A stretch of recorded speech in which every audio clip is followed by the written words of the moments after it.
Baseball greetings from Bellefonte. Today it's the opening round of the PIAA baseball tournament. We got a good one for you. It's the District 6 champion Bellefonte Raiders taking on the Indiana Indians, the runner-up of the WPIAL Class 4A.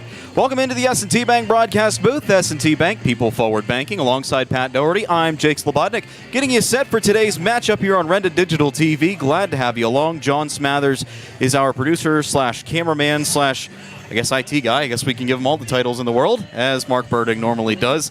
And we thank him for helping us bring this broadcast here to you today. Indiana taking on Bellefonte, two familiar foes, both matched up last year in the state tournament, just one round longer than in this current round. It was the quarterfinals at Mount Aloysius College. Indiana, well, they were on the wrong side of that one, so they look for a little redemption today, Pat. But playing with a little bit more fire after losing in the WPIAL championship. Yeah, you have to rebound after that tough loss to North Catholic. But now it's a new season, as Coach Petrov talked about in his pregame, not to take away from that. But, this is a new season. And, Indiana's got a chance to, good pitching, timely hitting. You never know what can happen in a tournament like this. It's win or go home now. Yep, and neither team can afford to make a mistake in this time, and that's the little bit of an intrigue with the state playoffs. And Indiana, as we said, falling to North Catholic in a very hard-fought WPIAL championship game. But it was the Trojans who came up the winners in that one thanks to a late rally. It just seemed like Indiana, they were flat second half of the game, but out of the gates they came out storming. 2 home runs, especially in that third inning. So the offense really broke out against North Catholic, and they look to build on that today. Yeah, they jumped out to that 5-1 lead, Jake, and just weren't able to keep tacking runs on. And when that happens, it allowed North Catholic's pitcher to settle down, just kind of get back in his groove, and then they got some timely hits down the stretch. So, it was a good battle. Indiana has nothing to hang their hat about, being the representatives from District 7. But now, new season, turn the page. Yep, one way or another, you don't like to lose, especially in a championship game, but hey, it's still new life. They're still playing baseball despite graduation coming up in a couple of days, and they look to continue on. They don't want to exchange their baseball jerseys for graduation robes just yet, so they'll take that. No, and you're absolutely right on that. I mean, last year was the first time that they played into June, and now here we are 2 years in a row. This program now, under Bill Thompson last year and Dan Petrov this year, they're continuing to try to build this into a perennial WPIAL contender as well as a PIAA contender. Absolutely. As Pat said, second time in as many years that Indiana's found themselves back in the state tournament. Before that, 23-year gap since the last time Indiana was in the state playoffs. So you said it, they're building up, and they're looking for more of a build-up over the past couple of years, and they look to continue that here today. And we'll give you a little bit more about both of these teams when we continue with our Law Office of Patrick Doherty pregame show. We'll give you the tale of the tape with both teams coming up next. It is an IRMC high school baseball afternoon coverage of the PIAA state playoffs on Renda Digital TV.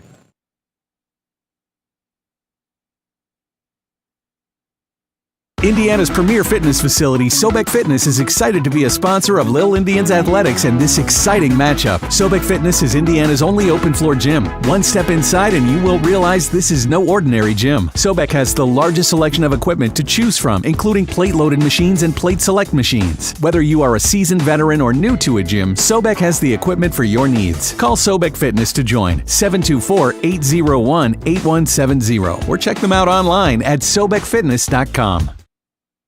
We're the lifeblood of the community. It's so much more than just a job. So good patient care is providing top quality care, but also in a timely fashion. They don't need to go to Pittsburgh for that. They can stay right here in their backyard. So when a patient walks into your office, you receive them as your family member. A patient leaves my office feeling heard.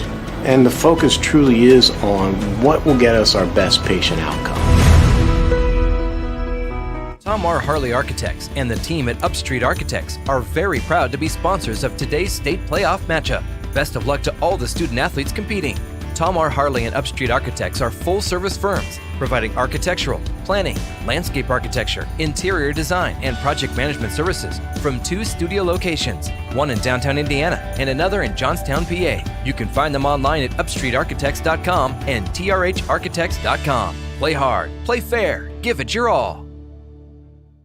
If you're thinking about adding a pet to your family, consider adopting, not shopping. Local shelters have great dogs, cats, and other animals waiting for a forever home. Please support Four-Footed Friends, ICS, and other local shelters. You can even say hello to a pet waiting for their forever home online at fourfootedfriends.org. Click on their picture to find out more information or visit Four-Footed Friends Pet Finder page. This message has been brought to you by a local supporter of Four-Footed Friends and Indiana baseball. Penn Mechanical Group would like to wish the Indiana baseball team the best of luck in today's game. Penn Mechanical Group is a full-service contractor for the natural gas and oil field industry, and they're looking for talented, hardworking individuals for their team. If you're an equipment operator, rig hand, wireline operator, CDL Class A and B, triaxle drivers, they want to talk to you. PMG has local positions that need to be filled right now. Home base is right here in Indiana. Apply online at PennMechanicalGroup.com. Go Indians! SeaWorld says goodbye to high phone bills and hello to Boost Infinite. Lowest prices ever. Plans start at just $25 a month when you bring your own device. Plus, snag the latest phone every year for only $60 a month. Enjoy unlimited 5G data on all plans. And with $60 a month plans, stay connected to 3 of the biggest networks nationwide. Hurry, offer for qualified customers only. Don't miss out on the best deal in town. Call or visit SeaWorld Satellite today at 724-463-3200, extension 122.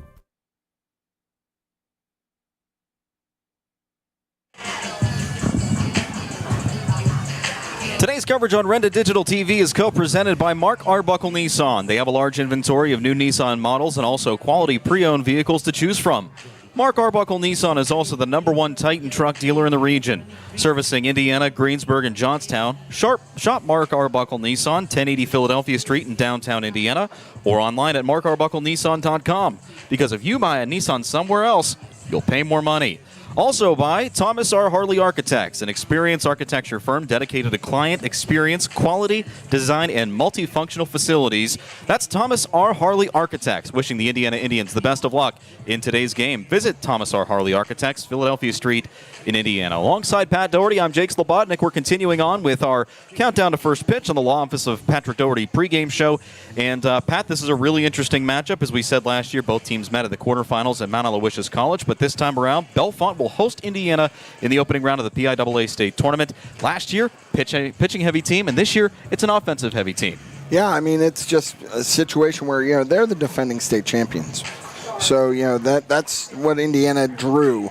And they got to come up here to Bellefonte, make the hour-and-a-half trip. Beautiful facility, turf infield, grass outfield. It's a little smaller dimensions than what we're used to. So that could be good or bad, depending on how we hit and how we pitch. Yeah, it's 321 down the right field line, 320 to left, and dead center is 347. There's a little bit of a dip in left center field, and that could have an impact in terms of if the ball gets up in the air. Not too much wind today, especially in Indiana County, and out here it's pristine conditions. So you're going to have to see some raw muscle here off the bat, and Bellefonte's got a lot of it. Indiana does too. As we said, Ben Ryan and Charlie Manzi in the championship game for WPIAL Class 4A. Both hit a home run over that towering left field wall at Wild Things Park. And it's good to see that from Manzi coming around after a slow start to the year. And Ryan, I mean, what can you say other than he's just doing what he's been always doing? Yeah, not only did he do that, but he also shot a triple down the right field line in the seventh inning. He's on third base trying to make something happen. They couldn't get the run in. But, Ben Ryan's just an exceptional hitter. They're going to need help from the rest of their lineup. Trevor Smith has done a good job of getting on and setting the table. So if they can do that. Now, a little unorthodox on the pitching. They're going with Ben Ryan on the mound to start. So I don't know if coach is treating that as an opener or if he's just going to run Ben out there as long as he can.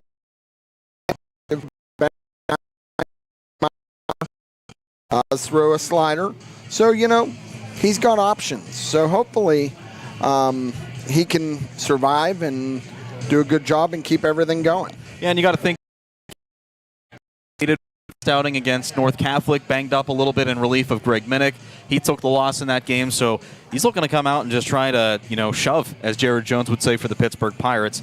And he's going up against a pretty talented Bellefonte lineup. We'll talk more about them as we approach game time here this afternoon. Trevor Johnson is the biggest name that you're going to want to look out for. He's Duke commit, and he's hitting a little over 600. You don't see that too often nowadays. So pretty good teams, both sides, as we see the meeting at home plate, rules being set.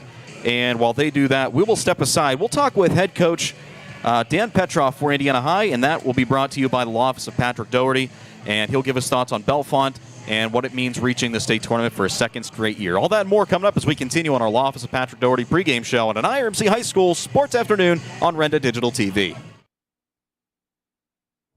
At IRMC, we have all of the necessary pieces in place to perform complex operations, including highly skilled and specially trained surgeons, their support team of experts, and advanced technology like the Da Vinci robotic surgical system. As a result, patients spend less time in the hospital, recover faster.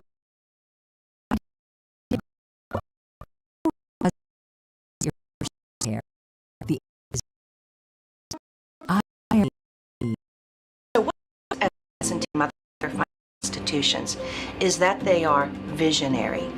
Now, we understand that it is partially about the numbers, but they know it's not just the numbers. The management team, it's about the strategic and business plan, it's how the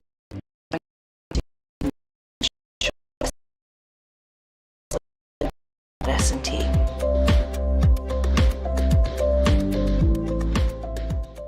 And we're back here on Renda Digital TV from Governor's Park in Bellefonte, the first round of the state playoffs.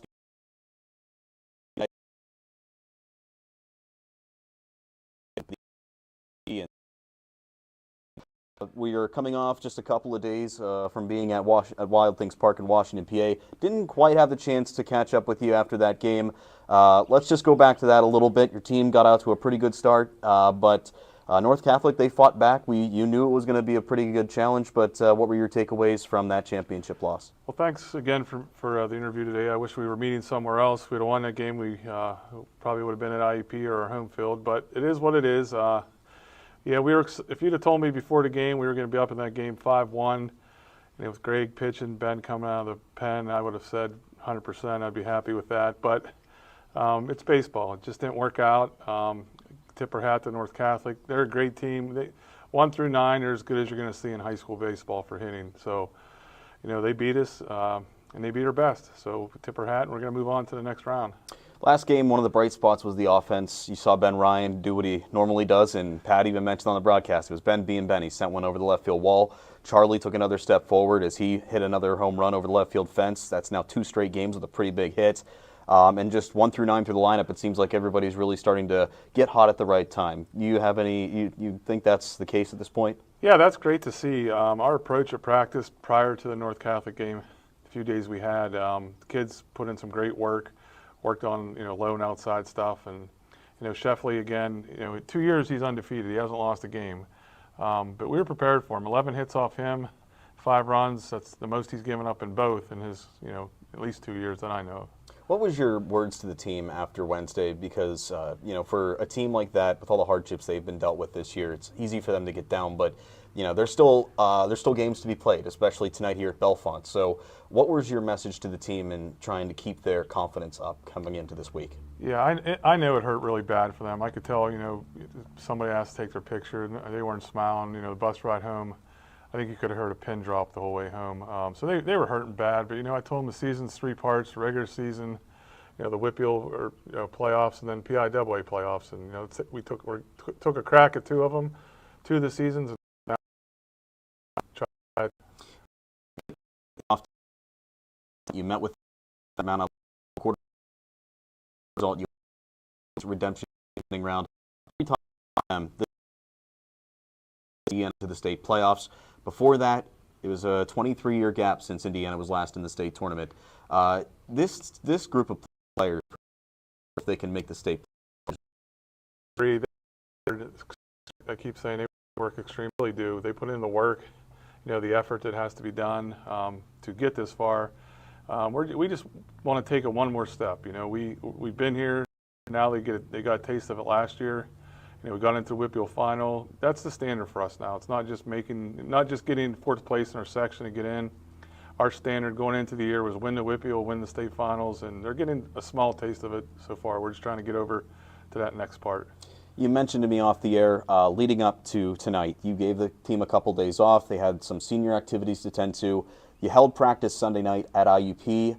Was that just to get them a little bit more familiar with the bigger field, or what were your thoughts on holding practice at IUP? Yeah, no, Steve's great to us, and kids like practicing up here. We have all the resources. We can put a machine in, do some bond activities, along with BP. So we like to come up here.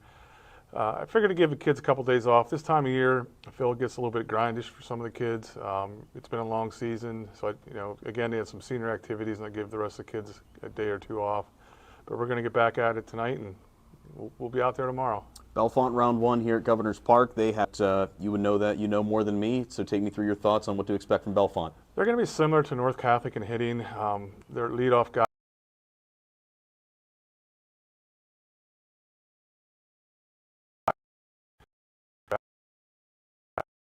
He's a pitch. I think only had one more, so back, but we're ready to play.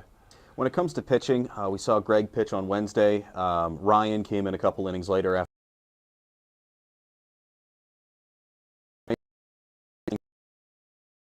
Also, in a moment, not ready, so we'll be available. Ben Ryan's going to start. Paul will pitch. Sully Van Hoos will pitch, and then if we need underarms, McGee and Collinger will be. The team that has a solid hitters. Is it come down to getting ahead early in counts and trying to, keep things in your favor, or is it, try to get them to make, put the ball and the defenders? You have to. I mean, they're down. If you get a first pitch strike, get them 2 strikes. I mean, it goes from batting, 500 down to 200, down to 100. As long as you keep staying ahead and more hard to keep on. Pretty aggressive at the plate. They just swing the middle.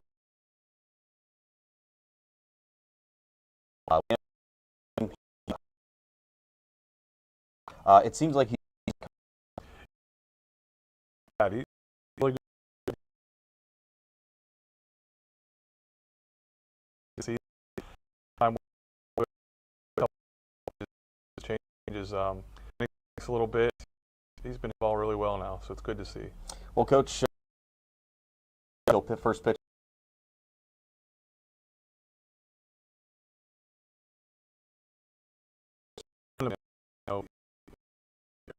We hope to get in this. We hope to be. We got to believe in ourselves. I'll say time. We appreciate it. Best of luck tonight against Bellefonte. All right, thank you very much. That's Coach Dan Petroff of the Indiana. We'll continue. Now presented by the Law Office of Visit us in downtown Indiana, and from the entire staff at the Law Office of Patrick Doherty, go Indians. We'll continue with our Law Office of Patrick Doherty pregame show next on Renda Digital TV.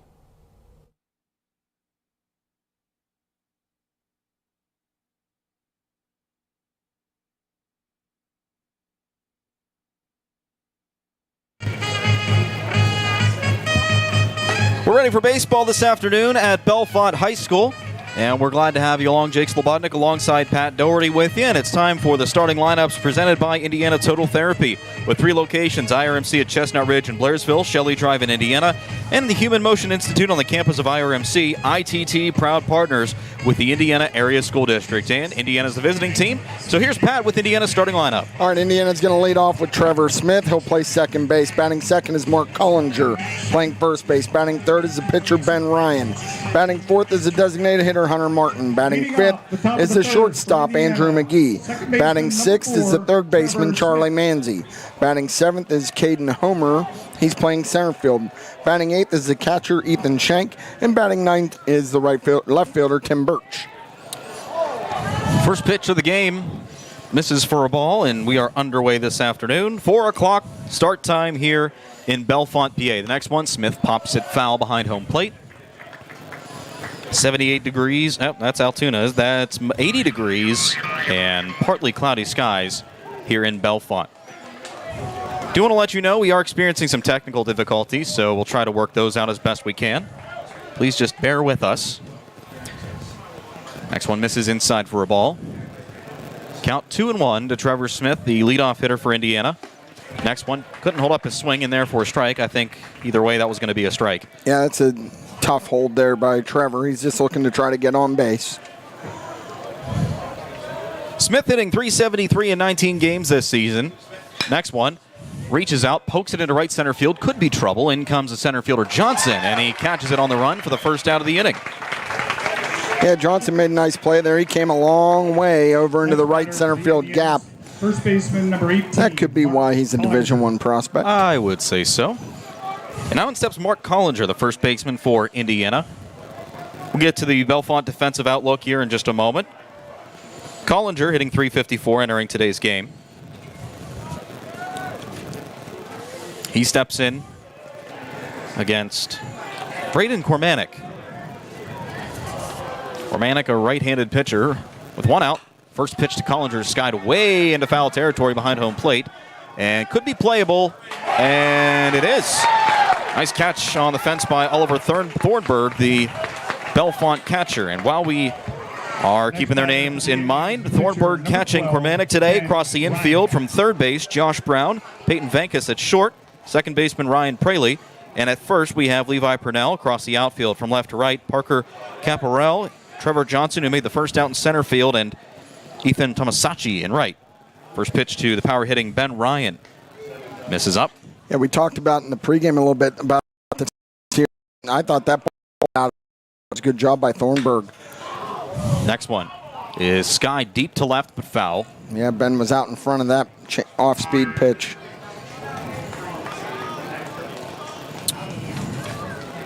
Ryan hitting .434, leads Indiana with 13 homers this season. Had one in the WPIAL championship game. This one's a squibber off the end of the bat, right at the first baseman, Purnell, who will call off the pitcher for the final out of the inning. 3 up, 3 down, go the Indians. We head to the bottom of the first. Still no score from Bellefonte here on Renda Digital TV. For the Indians of Indiana in the first inning.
Welcome you back to Bellefonte inside the S&T Bank broadcast booth. We do apologize, had an unexpected technical issue. We hope to have that sorted out now.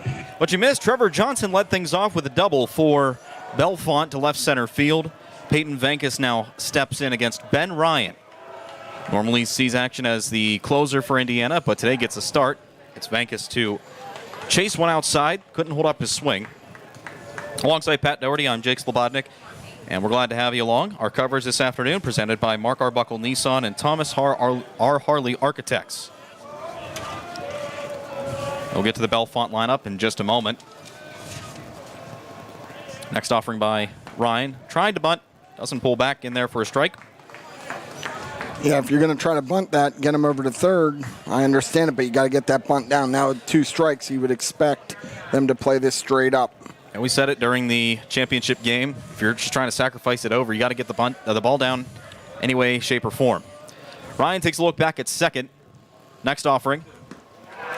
Looks to get him chasing something low and away. Nothing there. It is 1-2. Bellefonte under the direction of head coach John Clark.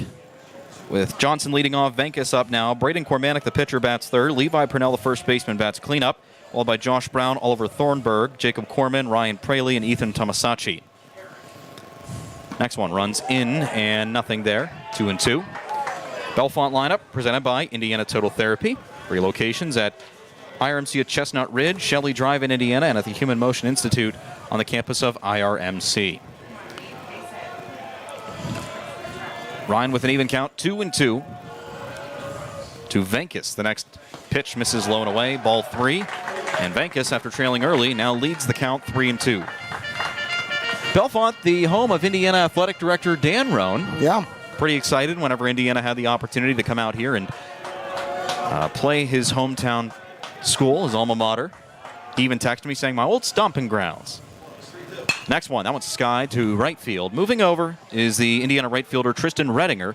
Camps under, makes the catch. Johnson, Deeks, throws to third. Nice throw by Redinger to keep Johnson at bay. There's one out in the inning. Next batter for the Red Take a look at the Raiders, defensive outlook for Indiana. Redinger making the catch in right. To his right in center field is Caden Homer. Tim Birch getting the start in left. Across the horn from third base is Charlie Manzi starting for Ben Ryan. Andrew McGee over at short. Trevor Smith at second. Mark Collinger at first. Doing the catching is Ethan Schenk. And on the mound for Indiana High, Ben Ryan. Here comes Braden Cormanick facing his counterpart in Ryan for the first time this afternoon. The first pitch misses just a bit up and in. Yeah, you know, right now Ben needs to just settle in a little bit. And you don't, again, as we talk about pitch count, Cormanick only threw 9 pitches in that top of the first. According to stats, this is his first start of the season. Unless I'm missing something, misses low and away.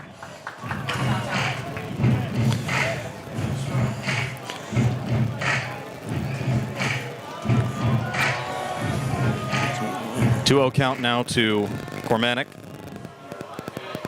to get their stats out. Next one.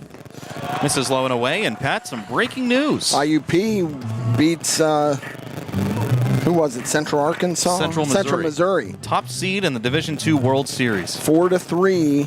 They turned a double play in the ninth inning to end that game.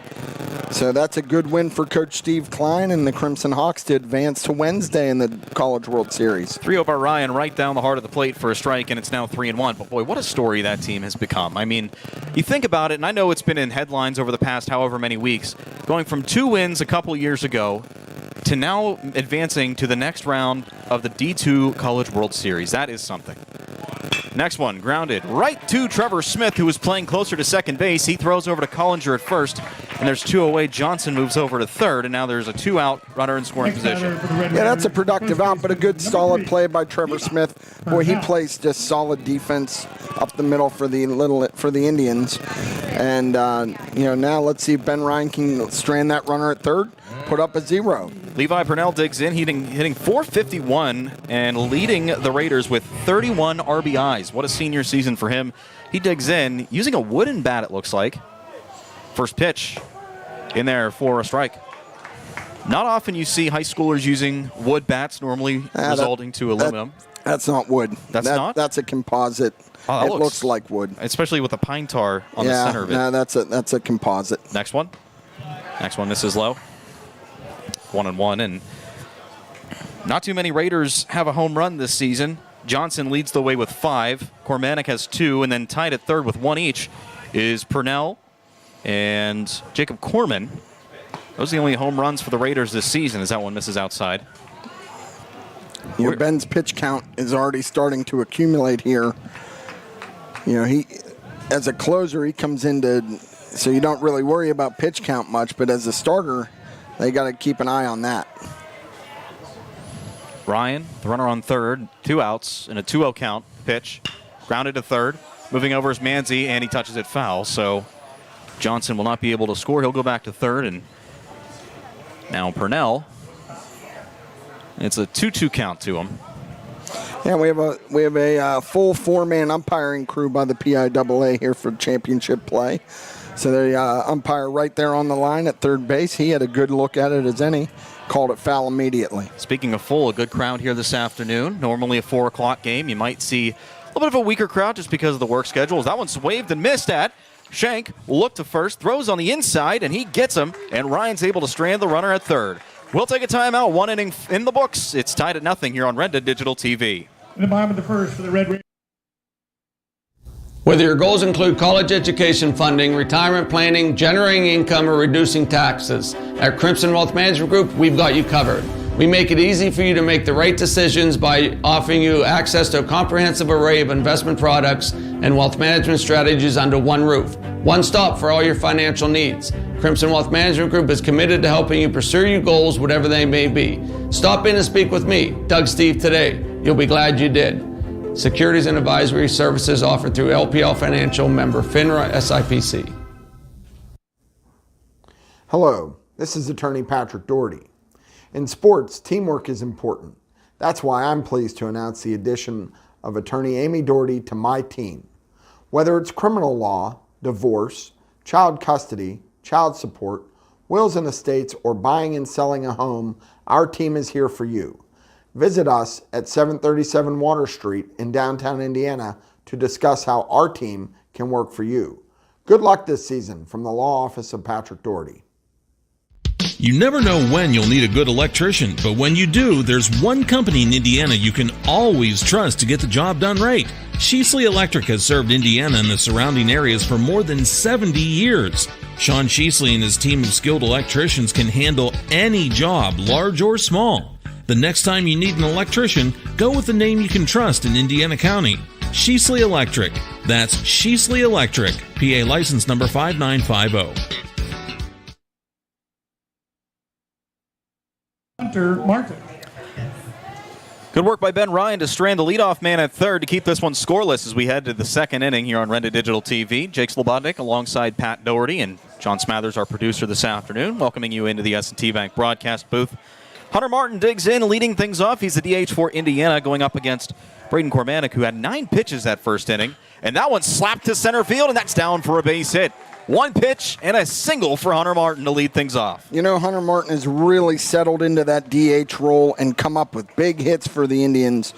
Really good job as this season has progressed. Number 2, the shortstop. A senior leader on this team. Speaking of senior leaders, here comes Andrew McGee. And not looking to have his senior year abridged here today. The first pitch to him is bunted right back to the pitcher. Martin takes off for second. The throw to second is in time. No relay, so the sacrifice unsuccessful. And that's not what you wanted if you're Indiana. No, it really wasn't. He bunted it right back to the pitcher. The pitcher did a good job of getting off the mound, being athletic, made a nice play, and I didn't think Hunter got a really good jump on that. And here comes Charlie Manzi. Good game last time out. He went 2 for 3 with a single and a homer. Pickoff move to first is not in time. We've seen him sort of catch a little bit of a wave here at the end of the season. Sorry, I just... Next one is grounded weakly foul to the left side. Had to move you down a little bit. I can't see first base. That's okay. Now 0-1 to Manzi, and he was always known to be a power hitter, and we saw that last time out. But talking with Coach Petrov, it's good to see him sort of catch this late surge. But he was just sort of off to a slow start to begin the year. Another pickoff move unsuccessful. Yeah, as with most things, the high school season generally is a short season, 20 games. So if you get into a funk early, it's hard to get out of it. Next one gets by the catcher Thornburg, and McGee's going to take second base. Partner, sorry to interrupt you, but Indiana now puts a runner in scoring position with 1 away. But Charlie was patient. He didn't pout. He just kept working and grinding, and Now he's seeing the fruits of his labor here over the playoff run. It's also worth noting, too, Manzi's only in his sophomore year, so the more he works on it, the better he's going to get. Next one. Watches one in the zone, and now he's behind 1-2. Now with 2 strikes, you got a runner in scoring position here. You just got to put the ball in play somewhere. Romanek comes set. Runner on second. The pitch. Curveball just misses outside. Manzi wise to lay off to even the count at 2. Yeah, I love you hear the groans and the oohs and the ahs from the crowd. That ball is in the other batter's box. We have a perfect view right above it. Hey, that's playoff baseball. Everybody's into every pitch. The next one, Manzi takes outside, same location, and it's now full 3-2. That's a good job by Charlie to lay off of that pitch, because now if he brings that in a click, now you got to cover that and protect. Romanek looking to retire Manzi for the second out. Looks towards second. The pitch, that one's sky deep to center field. Johnson on his horseback, and that's going to be over his head. Gone. And over the fence, a home run. Charlie Manzi, second straight game, and Indiana jumps out to a 2-0 lead. Well, we talked about the dimensions here. It's not nearly as big as what Indiana plays at home or what Wild Things Park was. And so Manzi, back-to-back games with 2-run home runs. As we said, he's really seeing the ball well right now. Wow, at first I didn't think that was going to be gone. That was sort of like Ryan's home run at Wild Things Park. And that thing just kept going and going and going. And again, we see that power on display by Manzi. And now he gives Indiana a 2-run cushion with Caden Homer due up. Romanek from the windup. The pitch. Fouls it off, and there was no chain there. That would have flew right back into the S&T Bank broadcast booth. Yeah, I like how you can hear in the background. I don't know if the crowd mic's picking up, but they have all the sound effects that you'll hear at East Pike at our home field. So they do a good job here at Bellefonte with that. I think the PA announcer at East Pike should take some notes.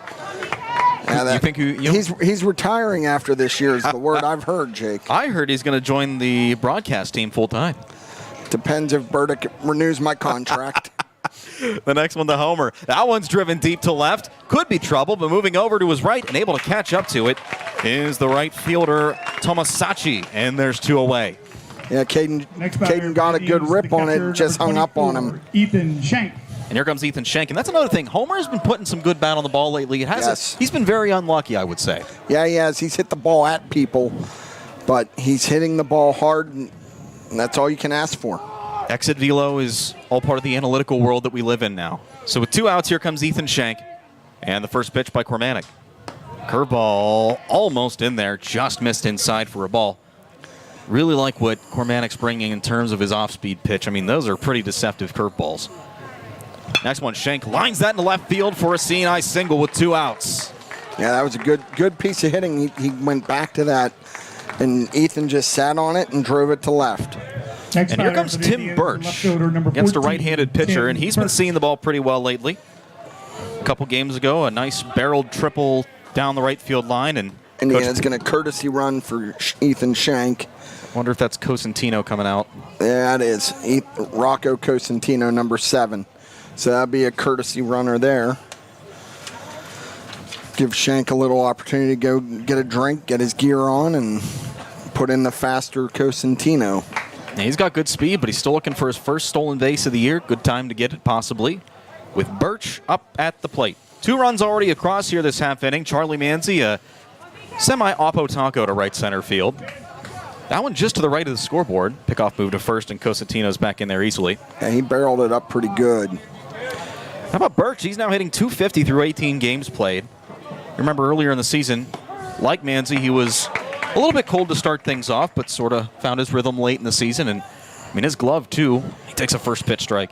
Yeah, he's a guy that has also settled into his role in the outfield. Early on, before Michael Tortorella got hurt, they were platooning a little bit in the outfield.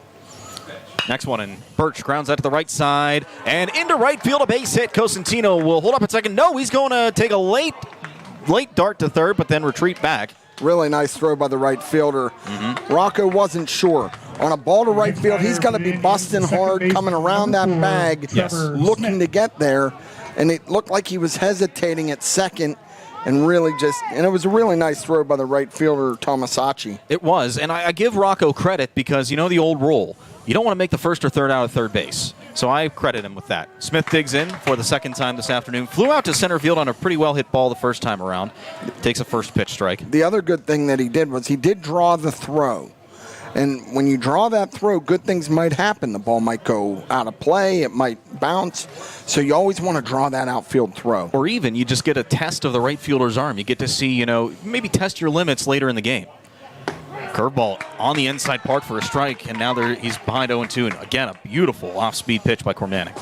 Yep, so now Trevor Smith needs to tighten down. Oh, wait.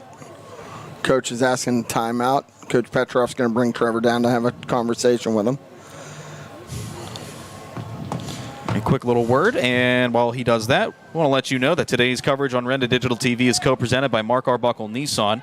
Serving Indiana, Greensburg, and Johnstown, shop our Mark Arbuckle Nissan, 1080 Philadelphia Street in downtown Indiana, or at markarbucklenissan.com. And also by Thomas R. Harley Architects along Philadelphia Street in Indiana. 2 runners aboard, 2 away, 2 runs in already here in inning number 2. The Deuces are wild. The pitch to Smith. Lines that up the middle, and on a hop, well played by the shortstop Venkis, and he flips onto the bag for the final out, and that retires the side. Indians strike first with a 2-run bomb by Charlie Manzi. To the bottom of the second we go. It's 2-0 Indiana on Renda Digital TV.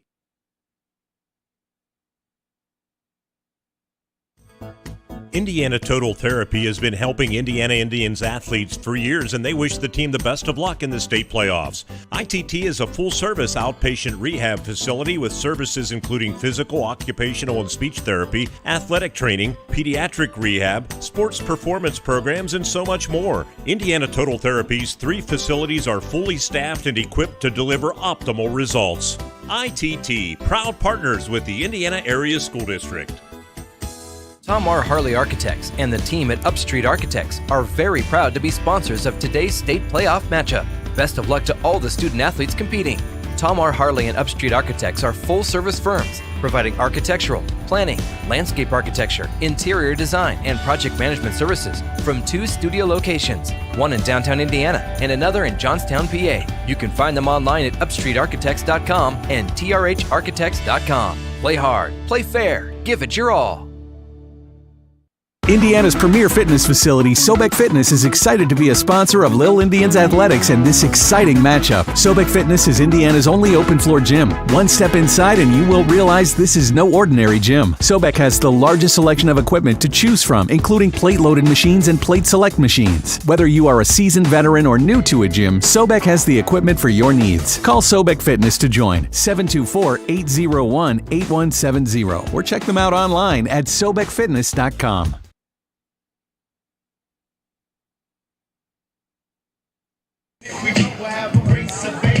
Beautiful day for some playoff baseball at Bellefonte High School. Alongside Pat Doherty, I'm Jake Slobodnik, joining you back into the S&T Bank broadcast booth. S&T Bank, people forward banking. Raiders come back up to bat, trailing by 2. And in steps Josh Brown to lead things off. And big thing here, Pat, last half inning, Indiana forcing Cormanic's pitch count up to 27 after only getting 9 pitches that first inning. Yeah, that was a good job by the Indians, really working counts that inning. First pitch to Brown is sliced foul to the right side. Want to give a shout out to my brother Dave, who's tuning in from St. Augustine, Florida today. Oh, wow. Indiana grad from 1986. And he just sent me a text, wants me to meet him in Cary, North Carolina on Wednesday for the IUP game. My wife might have something to say about that, or my secretary might have something to say about that with my work schedule. They can handle it. 0-1 count to Brown. So we're beginning the bottom of inning number 2, and that one's taken inside for a ball. I want to let our fans on Renda Digital TV know, if you are able to, let us know where you're watching from using the live chat feature on Renda Digital TV's live stream. Wave and a miss for strike 2. Or if you have a well wish for any of the players playing in today's game, send it in the live chat. We'll read it on the air. Always interested to see who's watching and from where. Count is 1-2. The pitch by Ryan to Brown. Right there, called strike 3. First K of the afternoon for Ryan. Really nice pitch right on the outside corner. He went with a fastball. As we talked about, Ryan can hit 92, 93 miles an hour. He's commit to Quinnipiac, a Division I baseball program up in Connecticut. So, Ben knows how to pitch the baseball. In steps Oliver Thornburg, who made a pretty good catch behind home plate area in the first inning. Takes a first pitch strike. And that's huge right there. Ben's able to get ahead with his breaking ball. Yeah, Ryan in that first inning threw 19 pitches. Only needed a couple to get the first out. Next one. Thornburg waves and misses that one right in the zone. So Ryan's challenging him. Saying, I'm going to give you my best. Try to do something with it. Thornburg coming into today's game hitting .318 with a home run. 3 doubles. The next one. Misses inside. Backed him off the plate just a bit. Yeah, you got to keep him loose in there. Glenn Nicholas says, go Trev from Elwood City, PA. Nice. Glenn, congratulations on being the first to send in a well wish. Next one misses low and in. I hope he's talking about Trevor Smith. I don't know any other Trevors on Indiana. Could be, I guess, Trevor Johnson from Bellefonte, but maybe. I doubt it. From Elwood City. Let's just say go both Trevs. Sure. That's what we're about here. Fairness on Renda Digital TV. The next one. Skied foul behind home plate. Christina Taylor Porter says she's watching from the nation's capital. Let's go Indiana.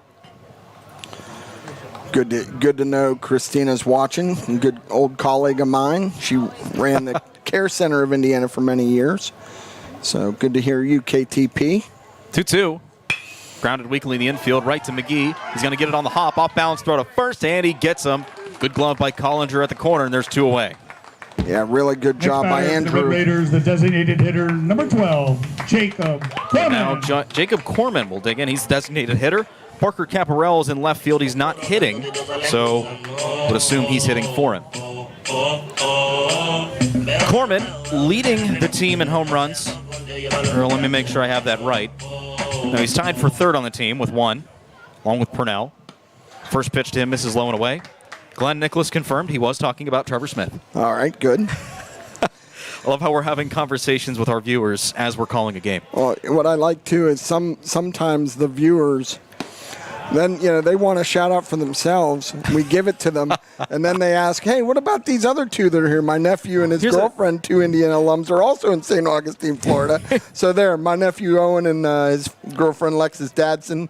There's your shout out. Love how you work that in. The 2-0. Corman takes low, ball 3. That's what it's about. Well, if we're not having fun, what are we doing this for, Jake? How about this? Last year's top catcher, Stephen Budash, says, let's go, fellas. Going to Slippery Rock. Tuning into today's game. Next one in there for a strike, and a good bounce-back pitch. Keeps it 3-1. Now, Budash had a big instrumental part, and I know we've mentioned this throughout the season, but for those that are new, he had a big part in helping Ethan Schenk become the new starter for this team, teaching him over the past couple of years. That one's grounded up the middle. McGee catches it on the run, throws to first, and he gets him for the final out of the inning. 3 up, 3 down, go the Raiders. We head to the 3rd. It's 2-0 Indiana on Renda Digital TV. In the bottom of the 2nd for the We're the lifeblood of the community. It's so much more than just a job. So good patient care is providing top quality care, but also in a timely fashion. They don't need to go to Pittsburgh for that. They can stay right here in their backyard. So when a patient walks into your office, you receive them as your family member. A patient leaves my office feeling heard. And the focus truly is on what will get us our best patient outcome. If you're thinking about adding a pet to your family, consider adopting, not shopping. Local shelters have great dogs, cats, and other animals waiting for a forever home. Please support Four-Footed Friends, ICS, and other local shelters. You can even say hello to a pet waiting for their forever home online at fourfootedfriends.org. Click on their picture to find out more information or visit Four-Footed Friends Pet Finder page. This message has been brought to you by a local supporter of Four-Footed Friends and Indiana Baseball. Penn Mechanical Group would like to wish the Indiana baseball team the best of luck in today's game. Penn Mechanical Group is a full-service contractor for the natural gas and oil field industry, and they're looking for talented, hardworking individuals for their team. If you're an equipment operator, rig hand, wireline operator, CDL Class A and B, triaxle drivers, they want to talk to you. PMG has local positions that need to be filled right now. Home base is right here in Indiana. Apply online at PennMechanicalGroup.com. Go Indians!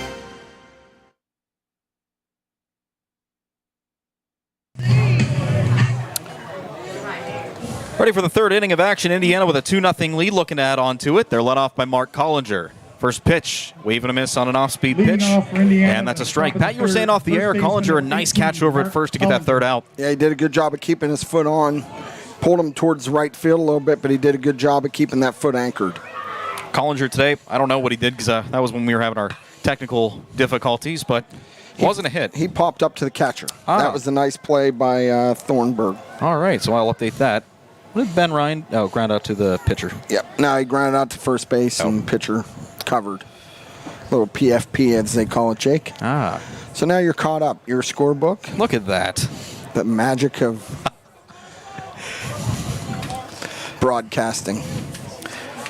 Count is 0-2 to Collinger. The next pitch misses outside. As you know, I kind of go with the Bob Walk school. I don't keep a formal book. Yeah, you keep a notebook. I just keep notes. And here, you're lucky I brought my notepad today. Yeah, I know. I was rushed at work. Getting out the door. Collinger takes outside.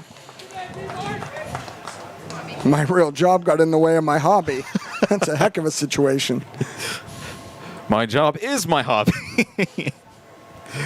That's what we like to see. The next one. Catches the outer corner, strike 3, and that's the first out of the inning. Good location by Cormanic. Next batter for the Indians, the pitcher. That's his first strikeout this afternoon.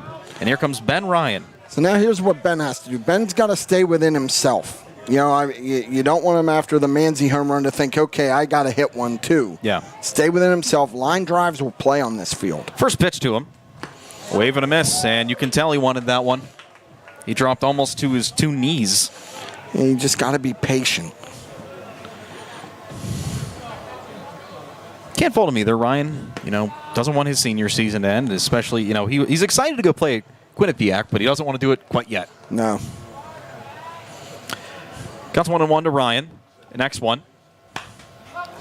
Bloops that lazily in the infield. Cormanic backs up off the mound and puts it away. That one hit off the hands, and there's quickly 2 outs here in the Indiana third.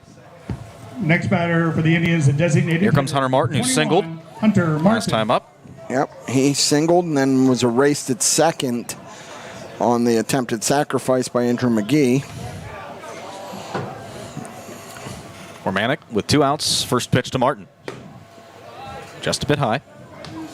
Possibly outside.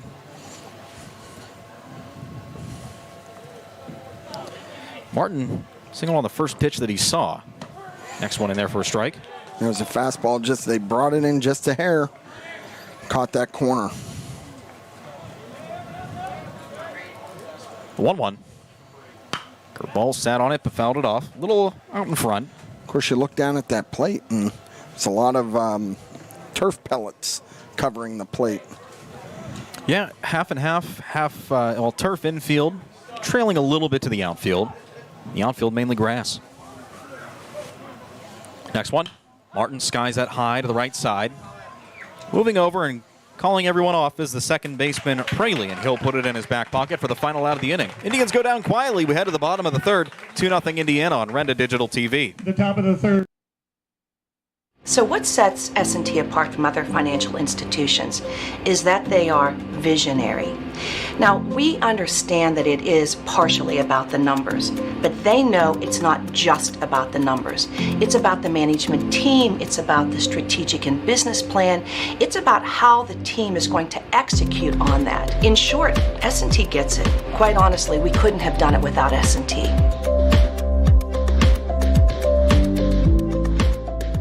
SeaWorld says goodbye to high phone bills and hello to Boost Infinite. Lowest prices ever. Plans start at just $25 a month when you bring your own device. Plus, snag the latest phone every year for only $60 a month. Enjoy unlimited 5G data on all plans. And with $60 a month plans, stay connected to 3 of the biggest networks nationwide. Hurry, offer for qualified customers only. Don't miss out on the best deal in town. Call or visit SeaWorld Satellite today at 724-463-3200, extension 122. At IRMC, we have all of the necessary pieces in place to perform complex operations, including highly skilled and specially trained surgeons, their support team of experts, and advanced technology like the Da Vinci robotic surgical system. As a result, patients spend less time in the hospital, recover faster, and get treated close to home. So, there's no reason to puzzle over where you should get your surgical care. The answer is right here at IRMC.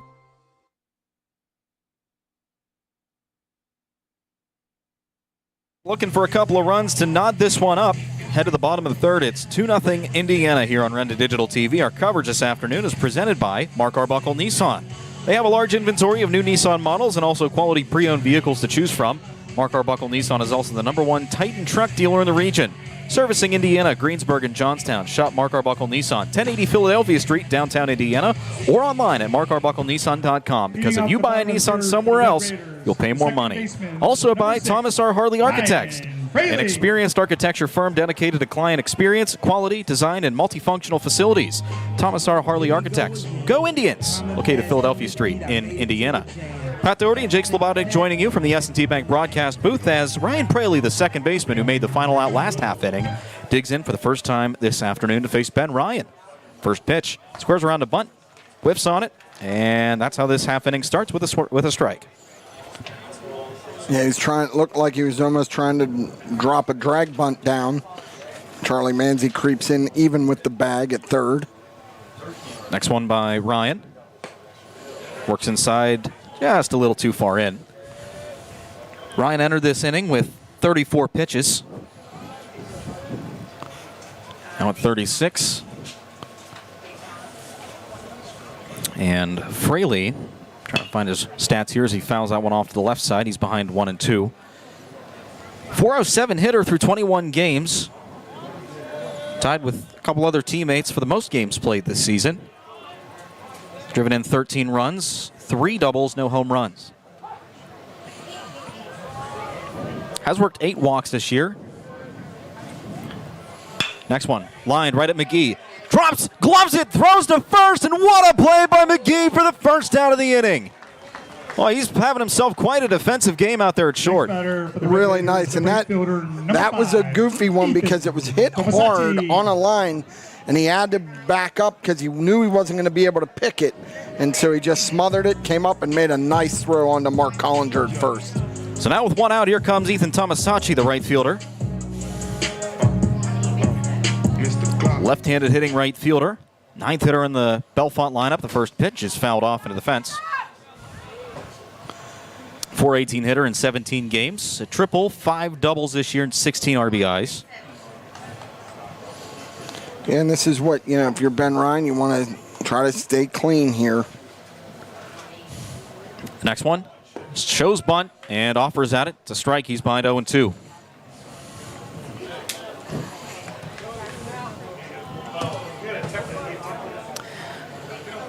Tomasacci's worked 6 walks, struck out 10 times this year. Next offering by Ryan, fouled off.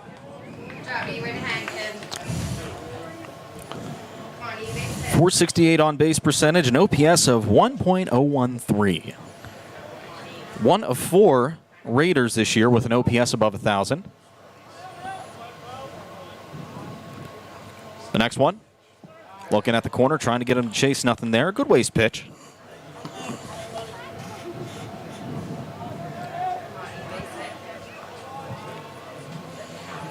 On deck, the leadoff hitter, Trevor Johnson. And if you're Ben Ryan, you're looking to keep the base paths clear for him. The next one, grounded to second, right at Trevor Smith. Plays it on a hop, throws to Collinger for the second out of the inning. Tell you what, Tomasacci almost beat that one out, though. Tomasacci was hustling down the line. Trevor was just a little bit casual with it, but they were able to get him. And again, as you talked about, Trevor Johnson coming up with nobody on, that's what Indiana wants. Johnson last time up. Beautiful double down to left center field. Actually almost hit it. I want to call it a notch, but I think that's just a little different, uneven playing field out there in left center. It looks like the left field fence folds in a little bit. The first pitch this time around is fouled off. Boy, and look at that mighty strike by Johnson. He really got that bat around quickly. Yeah, he went up there looking to hunt a fastball, and he got one and just missed it straight back. As we said, committed to Duke. D1 versus D1 players. How often can you say that at the high school level? The 0-1, Johnson takes low and away. Schenk tried framing it, nothing there. It's 1-1. Yeah, now the Indiana faithful doesn't like that one. Oh well, that's ho-hum. It's going to happen. A lot of umpires here today. I retired years ago. Next one in there for a strike. Johnson didn't like that. Yeah, Johnson, that was a better pitch than the one before, but Johnson still didn't like it. Looking to retire the side. 2-2 pitch to Johnson. Bounces in front of the plate.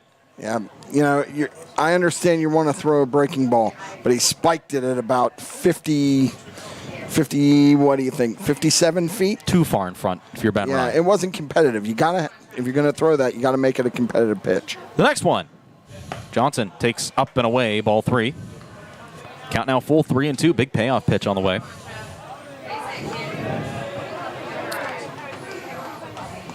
Ryan gets a signal from Schenk. Looking for a 1-2-3 inning. The pitch. Checks his swing. That's a foul ball. Well, I say it hit the umpire, and I don't even know if it hit Johnson, but either way, he's going to reach first one way or another. It looked like it hit Johnson's bat, then hit the umpire. Well, but that's not the way the home plate umpire saw it. I'm actually surprised Indiana's coaches aren't asking the umpires to have a conversation about this. Well, the Raiders are going to have a quick conversation. I mean, if you're Indiana, you're thinking about it and you're going, well, hey, he didn't put bat on ball. He's at first, so take what you can get, I guess, at this point. And now both coaches are coming out to check on the home plate umpire, and yeah, the ball caught him on the hand. I mean, it was a full count, so I understand. Shortstop, number 2, Peyton. Well, they're not going to change anything. And they are going to go talk, though. Now, Venkis will dig in. The home plate umpire is going to talk to them. Wow. I mean, it looked like it was a swing anyway. Yeah. He wouldn't have went. I don't think he would have got rung up if they appealed the call. Yeah, but I thought the ball hit it. They said no. The umpire said no. So, okay. So now Venkis digs in. He flew out to right field back in the first inning. Worked a full count, though, so as Greg Brown and Neil Walker would call it, a quab, a quality at-bat. Can of corn, quab, corn on the quab? I don't know. Corn on the quab? Corn on the quab. Yeah, we'll have to find some on the way home tonight.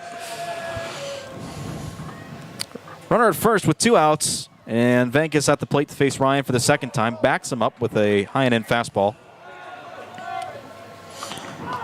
We were on the way down listening to the IUP game, and the commentary team were talking about ice cream sandwiches. Got Pat and I a little bit hungry, and an hour and 40-minute drive.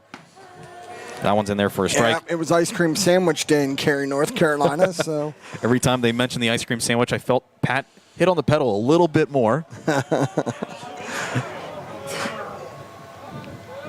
I don't know if they have any ice cream sandwiches here, though. I saw some sort of a food truck up there. I don't know if that was an ice cream truck or what. But next one misses outside. Good block by Schenk. Johnson's going to make it to second, though. Yeah, and that's a big 90 right there. Good block by Schenk, but he just didn't field it cleanly. He smothered it from getting behind him.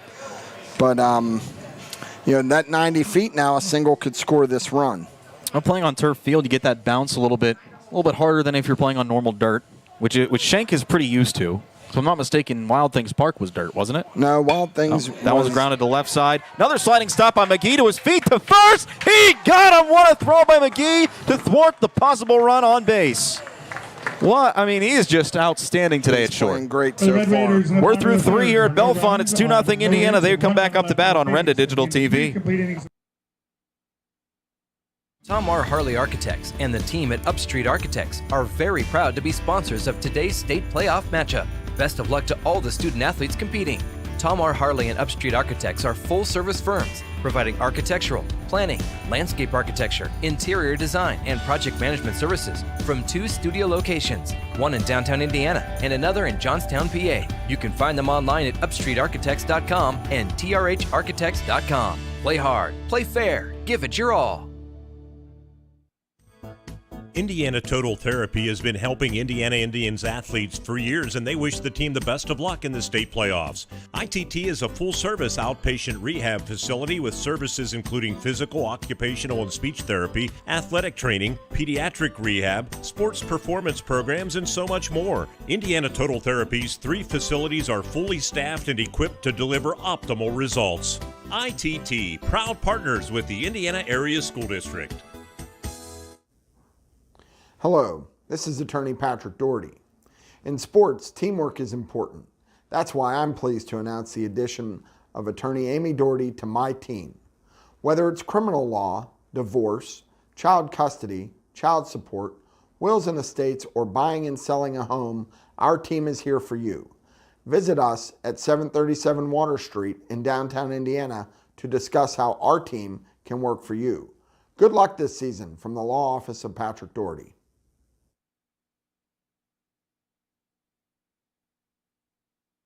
Well, after making that fantastic stop to end the last half inning, Andrew McGee digs in for his second at-bat of the afternoon. We'll see he tries to spark possible insurance rally for Indiana. They lead 2-0 here in the fourth. First pitch misses low and away. Again, 2-0 Indiana, but we have more ice cream suggestions than we do runs in this game. Well, you know, my friend Regina Giese texted me and said about a strawberry scooter crunch. She used to sneak me those on baseball games. That one's lined into left field, a base hit. You know, how often do you see the guy that makes the last play of the inning come up to bat and do something positive? Very rarely. Well, Andrew McGee just did it. I can say I've seen it now. Yeah, you get Regina Giese mentioning a strawberry scooter crunch. Christina Taylor Porter on our Rendon Digital TV live stream told us to check out the Penn State Creamery or Meyer Dairy on our way home, as a pickoff move over to first is unsuccessful. And you mentioned it, might be a stop. So I'm riding with you, so I'm fine with anything. I'm the driver, so we'll see. First pitch to Charlie, or the next pitch, first pitch to Charlie Manzies in there for a strike. Had a 2-run opposite field home run his first time up. Again, Charlie needs to stay within himself. We're looking for line drives here, not looking to, you're not going to hit a home run every time. Nope. Put the ball in play, be productive. Another pickoff move to first, nothing there. Bellefonte really trying to catch the runners sleeping over there on the base paths. It wouldn't surprise me at all if Coach Petroff has Charlie lay a bunt down here and try to get him to second. Well, McGee's going to take off. Pitch is called a strike. The throw down is not in time. He slides under the tag, and McGee stays put on second base. So that's a stolen base and an insurance run possibly at second. It was a nice throw. It was a little bit high, and Andrew was able to get in, and when they tagged him on his backside and just able to get that hand in there. So now there's a runner in scoring position for Charlie. He needs to put this ball in play and get Andrew over to third base. Manzi will call a brief timeout. Try to throw Romanek off his rhythm. The next one, off speed, line to deep left field. Could be trouble, but it's foul. Curved just at the last second. Boy, it looked good off the bat, and it just hooked. Kind of like my tee shot on any given golf course, Jake. Well, mine just splices to the right, so your tee shot's better than mine. Manzi will head to the dugout for a brief second. It's actually funny. My sister asked me if I wanted to go to the driving range today, and I'm thinking, well, I'd love to, but there's a driving range out in Bellefonte. It's at a baseball field, and the players trying to drive it over the fence. Next one, Manzi waves at one on the outside part and misses, strike three, and now there's one out. And that's, again, Next it's tough because you want him. Center fielder, number 5. That pitch was outside. Take that to right field. Get that runner over. Yeah, a lot of good things happen. Now Caden Homer, he hit the ball very hard last time.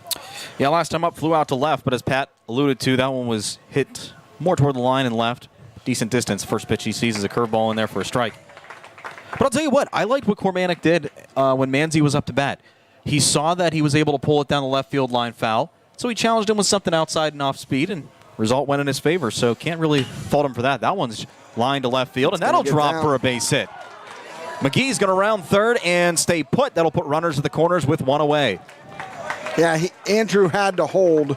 He went about halfway and had to hold to make sure that ball was going to get down, and then did a good job. He drew the throw, as we've talked about. Draw that throw, and now now you got runners at the corner.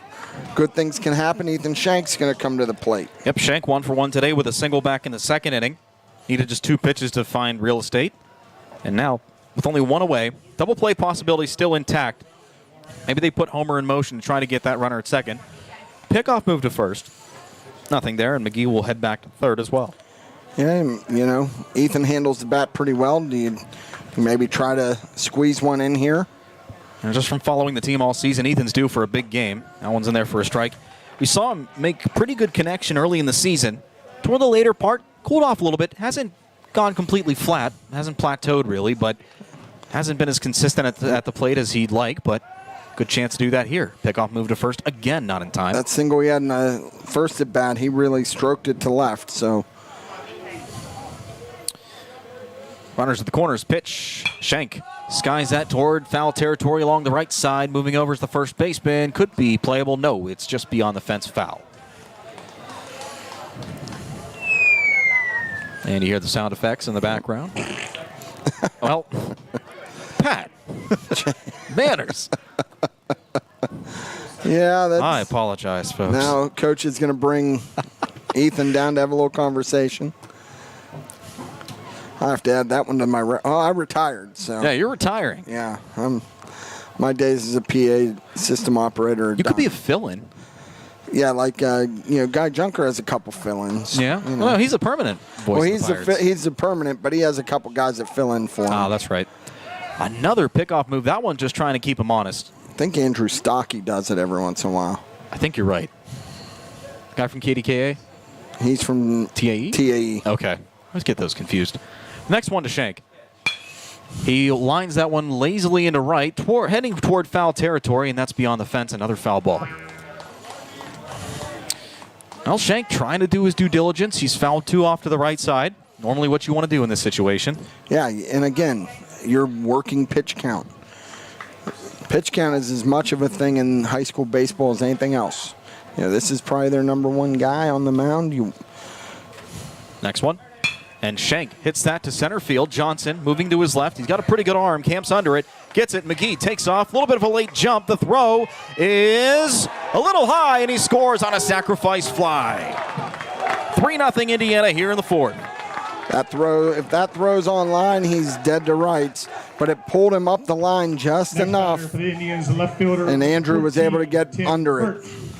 And now Tim Birch digs in with a runner at first. 2 away, 1 run already in this inning. And I'd circle that at bat by Ethan Shank because he fouled off pitches, finally got one, lifted it to center just deep enough.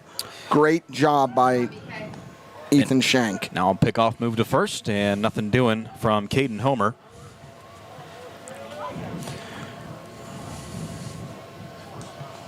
Romanek pitches. Runner takes off. The throw down to second. A little bit high. No slide by Homer, but he beats the throw. And that's going to go as a stolen base. Yeah, it's always a little dangerous when you go in head first, especially on that high one. They bring that tag down. They might get you. If you're down, they're never going to get you. But all right, now there's a runner in scoring position for Tim Birch. Last pitch called a strike. The pitch. Birch lines that foul to the left side. Can't say enough about what a nice facility and the way Bellefonte's made us feel welcome here today. They were passing out bottles of water, so we appreciate their help here today. Yeah, donating the space for the S&T Bank broadcast booth as that one catches the outside corner, strike 3. That catches Birch looking and strands the runner at second. We're through 3.5, and Indiana tallied on another. 3-0 Indiana heading to the bottom of the fourth on Red and Digital TV. Whether your goals include college education funding, retirement planning, generating income, or reducing taxes, at Crimson Wealth Management Group, we've got you covered. We make it easy for you to make the right decisions by offering you access to a comprehensive array of investment products and wealth management strategies under one roof. One stop for all your financial needs. Crimson Wealth Management Group is committed to helping you pursue your goals, whatever they may be. Stop in and speak with me, Doug Steve, today. You'll be glad you did. Securities and advisory services offered through LPL Financial, member FINRA SIPC. You never know when you'll need a good electrician, but when you do, there's one company in Indiana you can always trust to get the job done right. Sheasley Electric has served Indiana and the surrounding areas for more than 70 years. Sean Sheasley and his team of skilled electricians can handle any job, large or small. The next time you need an electrician, go with the name you can trust in Indiana County. Sheasley Electric. That's Sheasley Electric. PA license number 5950. Indiana Total Therapy has been helping Indiana Indians athletes for years, and they wish the team the best of luck in the state playoffs. ITT is a full-service outpatient rehab facility with services including physical, occupational, and speech therapy, athletic training, pediatric rehab, sports performance programs, and so much more. Indiana Total Therapy's 3 facilities are fully staffed and equipped to deliver optimal results. ITT, proud partners with the Indiana Area School District.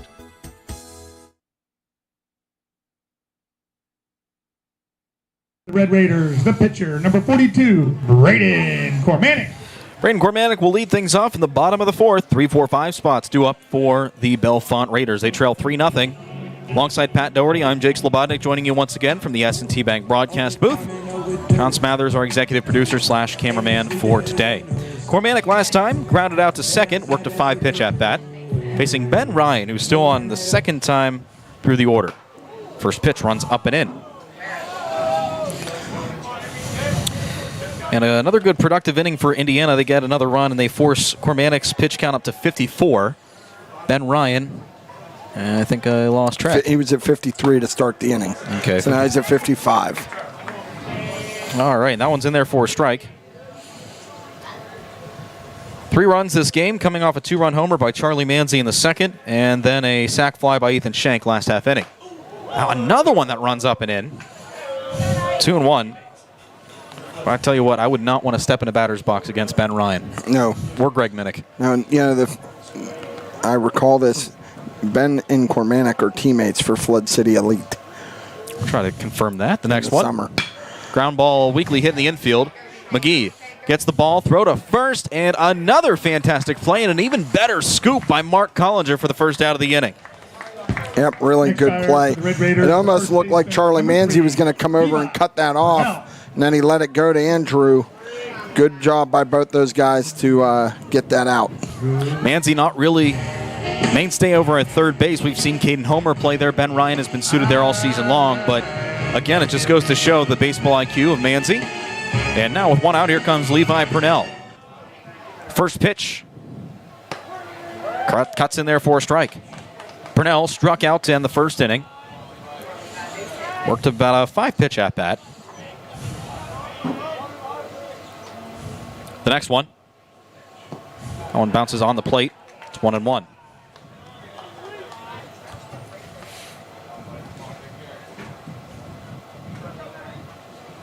Ryan rocks back, winds and throws. That one missing just a bit out. I want to thank our co-presenting sponsors this afternoon, Mark Arbuckle Nissan, Thomas R. Harley Architects, for allowing us to bring this coverage to you on Renda Digital TV. The next one. Catches the corner for a strike. He bounces back to even the count at 2-2.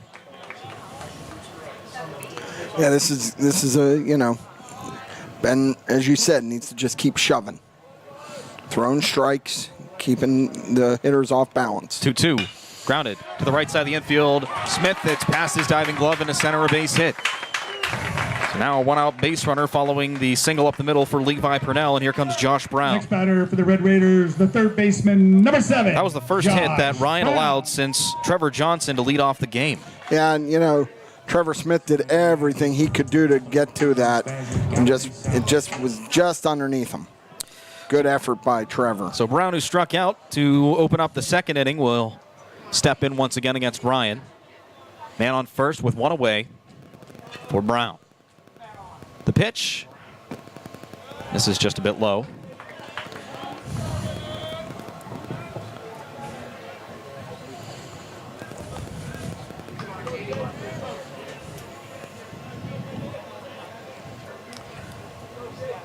Small lead by Purnell over at first, staying close to the bag. The next offering, in there for a strike.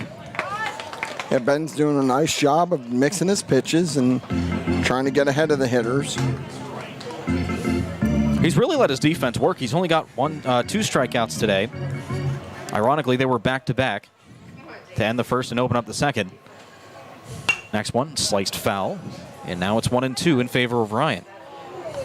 Well, we say that he's let his defense work a lot. Most of the time, it's Andrew McGee. He's got 4 infield assists today. Trevor Smith has 2, and then Ethan Schenk has 1 that completed a strikeout earlier. The next one. Runs behind him, and runner's going to take off for second. No throw by Schenk. I'm not sure if Indiana was thinking that hit the bat first, but either way, it's going to be a pass ball. A wild pitch, I'd say. Yeah, again, you hate giving up those 90 feet because now there's only one out. Runner in scoring position. Oliver Thornburg awaits on deck. Brown with a 2-2 count and an RBI opportunity at second. Gets his lead off second. Ryan takes a look back, and from the stretch he delivers. One misses high, ball 3.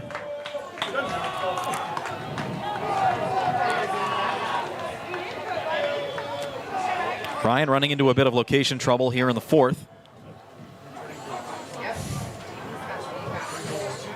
Got the first out of the inning, then allowed a base runner on a single.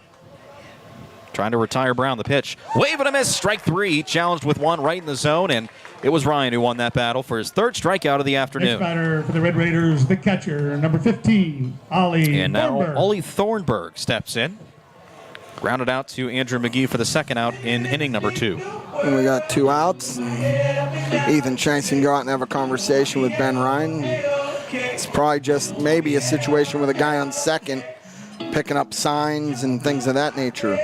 You know, Indiana does use a pitch comm system where the coach radios in the pitch call to Ethan Shank, but the pitcher does not have that communication. Only the catcher does. And I like this too. Try to, I guess, reorganize mentally for Ryan. Hasn't pitched poorly today. He's been pitching pretty well, but with that runner on second base, you know, we're entering the middle innings. Kind of just want to go out there and just sort of recharge. And now with Ollie Thornburg due up, looks to strain that runner over at second.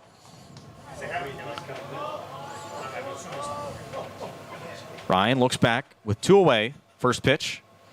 Thornburg skies it high into foul territory along the right side. Collinger trailing over, and that'll get out of play off the Indians' dugout. We talked about this is the opposite of the Oakland Coliseum. Very tight down the lines. There's not a lot of foul territory here. Especially behind the backstop. You mentioned that before we signed on today, and I was going to say, you know, both catchers got to really keep everything in front of them. As one awkward carom off the steel chain behind home plate could result in 1 base or possibly more. Next one.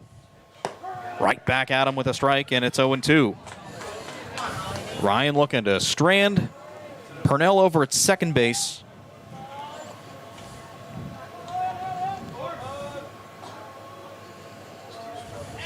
Looking to go right back at him. The pitch. Caught the corner, called strike 3, and Ryan strands the man at second. We've played 4 full, and Indiana carries a 3-0 lead with them heading into the 5th on Renda Digital TV. Red Raiders had no runs on 1 hit and 1 runner left on base at the end of. Penn Mechanical Group would like to wish the Indiana baseball team the best of luck in today's game. Penn Mechanical Group is a full-service contractor for the natural gas and oil field industry, and they're looking for talented, hardworking individuals for their team. If you're an equipment operator, rig hand, wireline operator, CDL Class A and B, triaxle drivers, they want to talk to you. PMG has local positions that need to be filled right now. Home base is right here in Indiana. Apply online at PennMechanicalGroup.com. Go Indians! If you're thinking about adding a pet to your family, consider adopting, not shopping. Local shelters have great dogs, cats, and other animals waiting for a forever home. Please support Four-Footed Friends, ICS, and other local shelters. You can even say hello to a pet waiting for their forever home online at fourfootedfriends.org. Click on their picture to find out more information or visit Four-Footed Friends Pet Finder page. This message has been brought to you by a local supporter of Four-Footed Friends and Indiana Baseball. Indiana's premier fitness facility, Sobek Fitness, is excited to be a sponsor of Lil Indians Athletics and this exciting matchup. Sobek Fitness is Indiana's only open-floor gym. One step inside and you will realize this is no ordinary gym. Sobek has the largest selection of equipment to choose from, including plate-loaded machines and plate select machines. Whether you are a seasoned veteran or new to a gym, Sobek has the equipment for your needs. Call Sobek Fitness to join, 724-801-8170, or check them out online at sobekfitness.com. At IRMC, we have all of the necessary pieces in place to perform complex operations, including highly skilled and specially trained surgeons, their support team of experts, and advanced technology like the Da Vinci robotic surgical system. As a result, patients spend less time in the hospital, recover faster, and get treated close to home. So there's no reason to puzzle over where you should get your surgical care. The answer is right here at IRMC.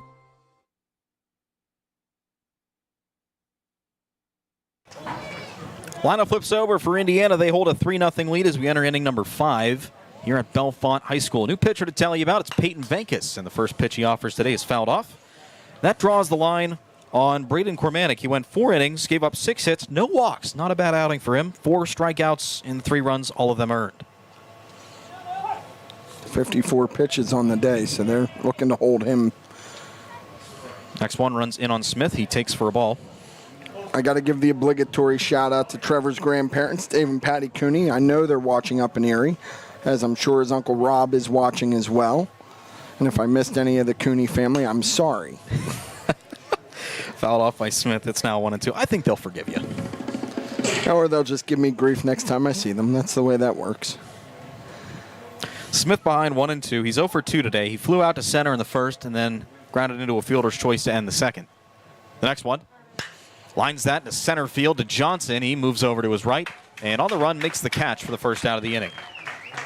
All good barrel on that one, just right at Johnson. Next batter for the Johnson did a good job of moving towards left field and was able to get under that one. Landon Codman's going to pinch hit here for Mark Collinger. Interesting. Collinger 0 for 2 with a fly on a strikeout. So number 15, Landon Codman.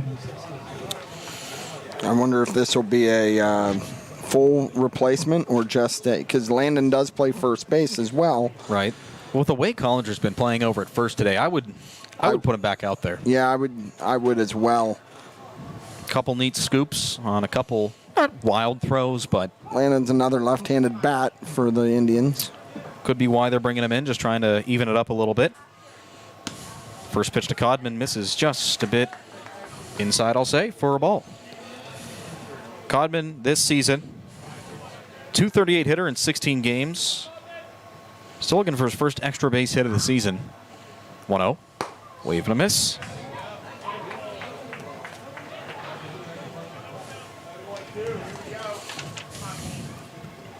Codman 2 walks, 8 strikeouts, a .304 on base percentage. The next one. Sliced foul to the left side. It's now 1-2. Yeah, just shorten up, protect. Try to poke something in play here if you're Landon.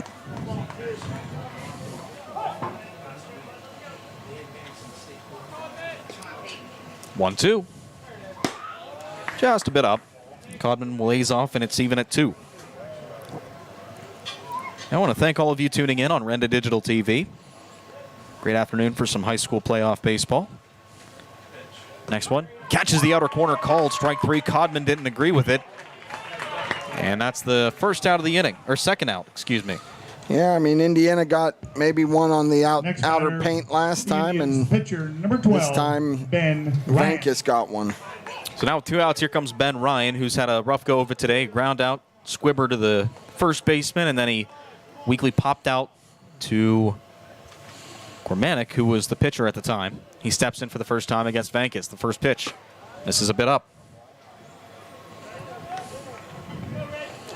Ryan having a decent outing on the mound. 71 pitches through 4 innings. Would imagine he'll go back out at least to start the 5th. Next one. In there for a strike, so Ryan's seen one. So now let's see what Ben, he's seen it now, and let's see if he can barrel one up here. The next pitch. This is up, 2-1.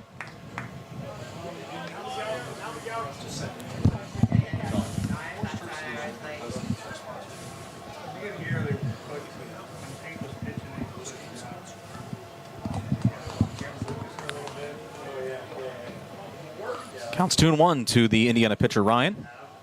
Next one, line right at the shortstop. Plays it on a hop, the throw to first, and Ryan can't beat it out. He's retired, and 3 up, 3 down go the Indians. Played 4.5 from Bellefonte. Indiana with a 3-0 lead. We'll be right back after this on Renda Digital TV. If you're thinking about adding a pet to your family, consider adopting, not shopping. Local shelters have great dogs, cats, and other animals waiting for a forever home. Please support 4-Footed Friends, ICS, and other local shelters. You can even say hello to a pet waiting for their forever home online at 4footedfriends.org. Click on their picture to find out more information or visit 4-Footed Friends Pet Finder page.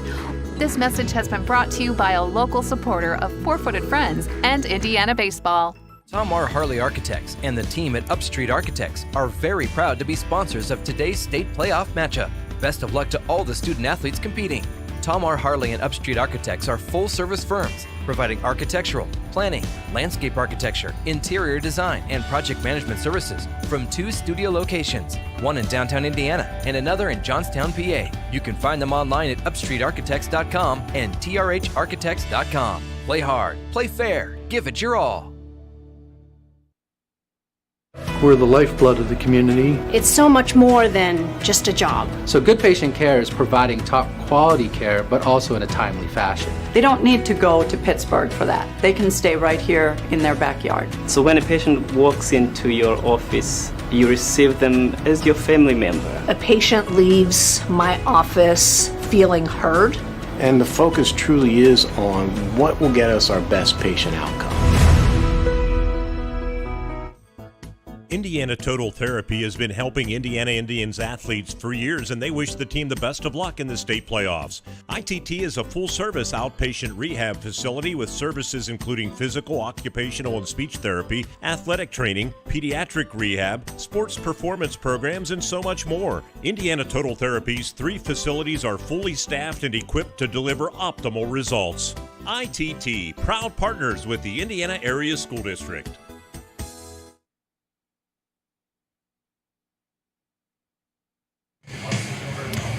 Decent crowd on tap to watch this first round action between Indiana and Bellefonte. The Indians with a 3-0 lead here on the road.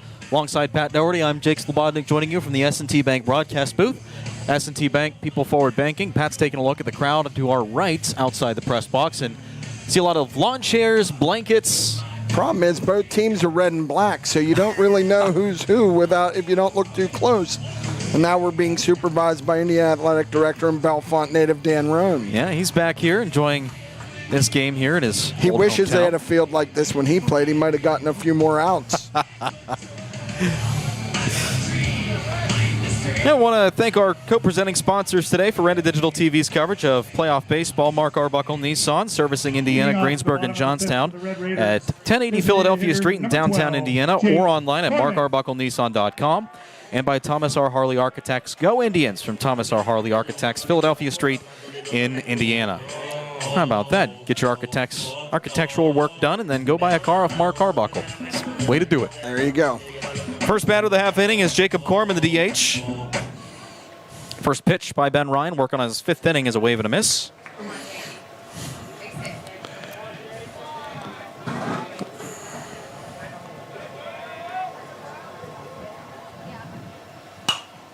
Next one is skied foul.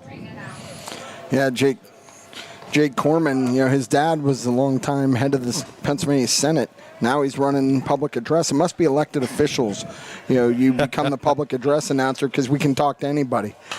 Next one fouled off. Boy, this press box got pretty quiet after. But the interesting thing is these teams go back. The players on these teams back to when they were in Little League.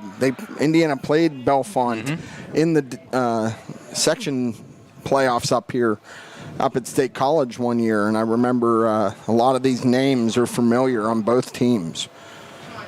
Not so much for me, maybe because of being inexperienced or. Well, it was I had the pleasure to coach that team with Brian Martin, Hunter's dad. Yeah. And next one misses just a bit out. And I remember meeting Senator Cornman at that time, and he was close with Senator Don White, a famous Indiana alumni, and I'm sure he knows Senator Pittman, a sponsor. He has throughout the playoff run. I don't know if he's on board today. 1-2, swung on and missed. Strike 3, another strikeout by Ryan, and that's the first out in the bottom of the 5th. Next batter for the Red Raiders, the second baseman. And here comes Ryan Praley, the second baseman. Brock Petrus is tuning in from Tuscaloosa. Roll Tide, Brock, roll Tide. He's in his second year, just finished his second year at the University of Alabama. Glad he's tuned in. His dad, Dr. Brian Petrus, he keeps my teeth nice and white. First pitch grounded to Charlie Manzi at third. He fires across the diamond to Collinger, who re-entered in the half-inning intermission. And there's 2 quick outs here in the bottom of the 5th. Right fielder, number 5, Ethan Tomasacci. And here comes Ethan Tomasacci, the right fielder, 0 for 1 with a ground out to second. Batting from the left side. Pam Druchniak says, let's go Indiana. That's Gavin Garnis' grandmother. Glad to have her tuned in. I'm guessing she's tuned in from Florida. I don't know if she's come north yet. 2 outs, nobody aboard. First pitch to Tomasachi misses in. I do want to give this shout out, though. Her daughter, Holly, does such a tremendous job with the baseball boosters. She keeps everything running as far as, meals for the kids and keeping things on schedule.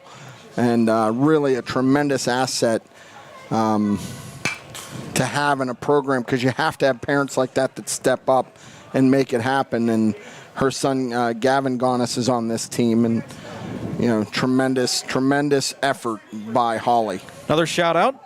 WCCS newsman Josh Widdison saying, "Make us IHS alumni proud. Go Indians." Next one in there for a called strike, and now it's 1-2 to Tomasachi. Josh gearing up to cover the Center Township Supervisors meeting. That won't be nearly as exciting as this game. Oh, come on. It's always exciting. The next one, another foul ball. Josh has been filling in for Todd Marino in Indiana in the morning over the past week and did a great job doing it. Returns to normalcy tomorrow, and then he's taking a vacation next week, so Josh got some good time coming up. Next one, Tomasachi grounds it weakly to the right side of the infield, trailing foul, and it goes foul. Well, I'm sure you're happy that Todd's coming back. That'll give you a little extra sleep in the morning.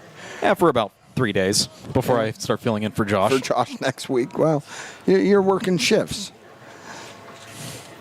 At this point, all the days just run in together, and I feel like I live at the radio station, so. I know on the way home from the WPIAL championship, we stopped to get dinner, and you were a hurting puppy. I had to get up at 3 o'clock the next morning, and I was out till about 11. That one misses outside. And I remember we were riding in the car, and you were telling everybody in the back, because the debacle was, where do we eat? And the top thing probably would have been fast food, but instead we opted to go to Olive Garden. And the first thing you said out of your mouth is, "Guys, Jake's got to get up at 3 in the morning." What was my response? I don't care. Yeah. At this point, it doesn't really matter. Tomasachi takes outside, works count even, full 3-2. Yeah, you don't want to lose this, because then Johnson's on deck. You want him to come to bat with nobody on, if possible. Looking for a 3-up, 3-down inning. Bren Ryan gets his pitch, and he delivers. Right there, called strike 3, and he sets him down in order. We head to the 6th. 3-0 Indiana on an IRMC High School baseball afternoon on Renda Digital TV. Tom R. Harley Architects and the team at Upstreet Architects are very proud to be sponsors of today's state playoff matchup. Best of luck to all the student athletes competing. Tom R. Harley and Upstreet Architects are full-service firms providing architectural, planning, landscape architecture, interior design, and project management services from 2 studio locations, one in downtown Indiana and another in Johnstown, PA. You can find them online at upstreetarchitects.com and trharchitects.com. Play hard, play fair, give it your all. Indiana's premier fitness facility, Sobek Fitness, is excited to be a sponsor of Lil Indians Athletics and this exciting matchup. Sobek Fitness is Indiana's only open-floor gym. One step inside and you will realize this is no ordinary gym. Sobek has the largest selection of equipment to choose from, including plate-loaded machines and plate select machines. Whether you are a seasoned veteran or new to a gym, Sobek has the equipment for your needs. Call Sobek Fitness to join, 724-801-8170, or check them out online at sobekfitness.com. Penn Mechanical Group would like to wish the Indiana baseball team the best of luck in today's game. Penn Mechanical Group is a full-service contractor for the natural gas and oil field industry, and they're looking for talented, hardworking individuals for their team. If you're an equipment operator, rig hand, wireline operator, CDL Class A and B, triaxle drivers, they want to talk to you. PMG has local positions that need to be filled right now. Home base is right here in Indiana. Apply online at pennmechanicalgroup.com. Go Indians!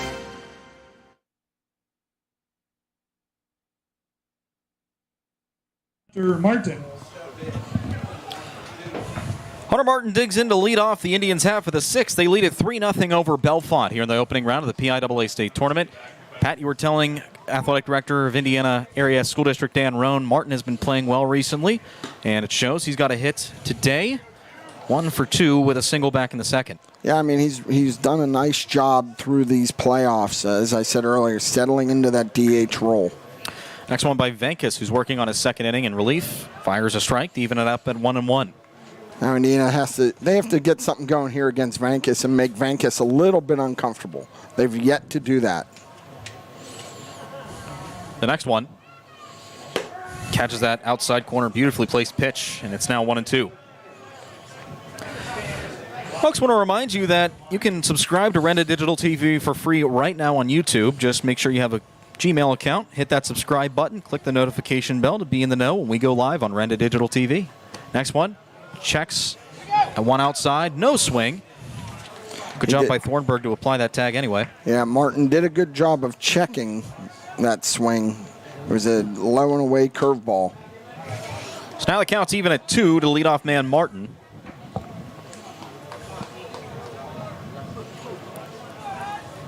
The next pitch. Lines that one back up the middle, but gloved by the shortstop onto first, and it beats him by a step. Well, good job by the shortstop. Cormanic now, he's the starting pitcher. He comes in now, he's at shortstop. Next and batter, he fielded that ball up the middle, did a spin, and was able to just get Hunter Martin. And now Andrew McGee digs in. He's 1 for 2. He's reached base twice, once on a fielder's choice, the other a single, and he's scored 2 of the Indians' 3 runs today. First pitch, line to right and foul. First pitch swinging.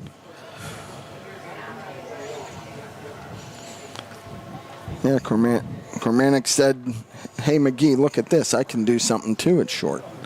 Really nice play. We've had a pretty good defensive display from both sides shortstops today. Vankis and Cormanic, obviously, for Bellefonte, they had to switch it out, but I mean, what more can you say aside from it's been basically 2 Jack Wilsons. Next one. Ooh, he cut it one that was off speed and foul tips it into the glove of Thornburg. And Andrew was way out in front of that change off speed pitch. He was sitting fastball all the way in. Yeah, and he was he did just enough to get a piece of it, but he was really off balance. And now we got both coaches coming over for a defensive discussion. So let's see what Tyler Shank is feeding information to Dan Petroff, and Andrew McGee's going to dig back in, and let's see what's going on. Wonder if maybe they can see Thornburg's signs. Well, they might see something. We'll see here. Next offering to McGee. Wave and a miss at another off-speed pitch, and that's a swing and strikeout, 2 away. Yeah, Vankis really has done a nice job here keeping Indiana hitters off balance. Indiana's third baseman. And now Charlie Manzi digs in. Charlie Manzi. 1 for 2. He homered back in the second, which drove in 2 runs, and struck out back in the fourth.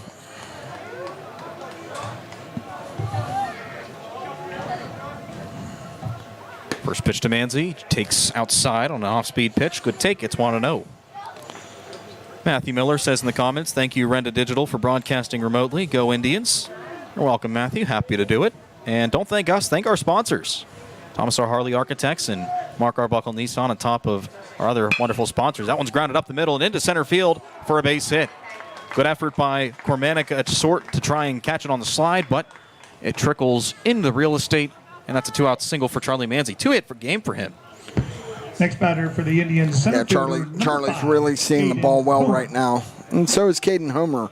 Hopefully, he can find something here and keep the train moving, as they say. I remember when we were talking over at Wild Things Park, get hot at the right time, and that's what Manzi's doing, and a lot of these hitters are too. I mean, we're seeing more offense out of Indiana than we have in the regular season. First pitch to Caden Homer is blooped into center field. Could be trouble, and it falls in for a base hit. Manzi will stay put at second base. Another 2-out hit for Indiana. Yeah, good piece of hitting there by Caden Homer. And we've talked about this all year long, Jake. You want to flip that lineup, get that lineup going. So Shank's going to step in the number 8 man, and now essentially if he can get something going, now we're making progress through that lineup. Production from the bottom part. And I think that was a point that you made whenever Indiana played, I don't think it was Montour, I think it was the game before that. Central Valley. Yes, Central Valley said they need production from the bottom of the lineup. They've been getting that over the past couple of games. They look to continue on here. They lead at 3-0 in the 6th. A couple of RBI opportunities out on the base paths for Schenk, who sacrificed himself last time out to drive in a run, and he had the single back in the second, so he's technically 1 for 1 with an RBI. Vankis looks towards second. Couple runners on. The first pitch to Schenk. Takes a strike on the outside corner. That cut at the last second. That's an outside. That's a curveball. You're not going to do much with that, so nothing wrong with taking that first pitch, seeing what it is. Now you got to be looking fastball. Gaps on each side of the infield as both the shortstop and second baseman hold Manzi over at second. Now he got a fastball, but a little bit late and fouls it off into the right field area. And he's behind 0-2. Vankus looking to get out of the half inning. And speaking of Shanks, Edwin Shank is watching from Ohio, Northeast Ohio. I think that's Tyler's uncle. And that would be Ethan's great uncle. Next offering to Ethan. Grounds out weakly in the infield, right to Vankus. He's going to trot to first. He'll take it himself for the final out of the inning. Indians get a couple on the base pads, but they strand him. We head to the bottom of the sixth. 3-0 Indiana on an IRMC. Tom R. Harley Architects and the team at Upstreet Architects are very proud to be sponsors of today's state playoff matchup. Best of luck to all the student athletes competing. Tom R. Harley and Upstreet Architects are full-service firms providing architectural, planning, landscape architecture, interior design, and project management services from 2 studio locations, one in downtown Indiana and another in Johnstown, PA. You can find them online at upstreetarchitects.com and trharchitects.com. Play hard, play fair, give it your all. Indiana Total Therapy has been helping Indiana Indians athletes for years, and they wish the team the best of luck in the state playoffs. ITT is a full-service outpatient rehab facility with services including physical, occupational, and speech therapy, athletic training, pediatric rehab, sports performance programs, and so much more. Indiana Total Therapy's 3 facilities are fully staffed and equipped to deliver optimal results. ITT, proud partners with the Indiana Area School District. We're the lifeblood of the community. It's so much more than just a job. So good patient care is providing top quality care, but also in a timely fashion. They don't need to go to Pittsburgh for that. They can stay right here in their backyard. So when a patient walks into your office, you receive them as your family member. A patient leaves my office feeling heard. And the focus truly is on what will get us our best patient outcome. Tom R. Harley Architects and the team at Upstreet Architects are very proud to be sponsors of today's state playoff matchup. Best of luck to all the student athletes competing. Tom R. Harley and Upstreet Architects are full-service firms providing architectural, planning, landscape architecture, interior design, and project management services from 2 studio locations, one in downtown Indiana and another in Johnstown, PA. You can find them online at upstreetarchitects.com and trharchitects.com. Play hard, play fair, give it your all.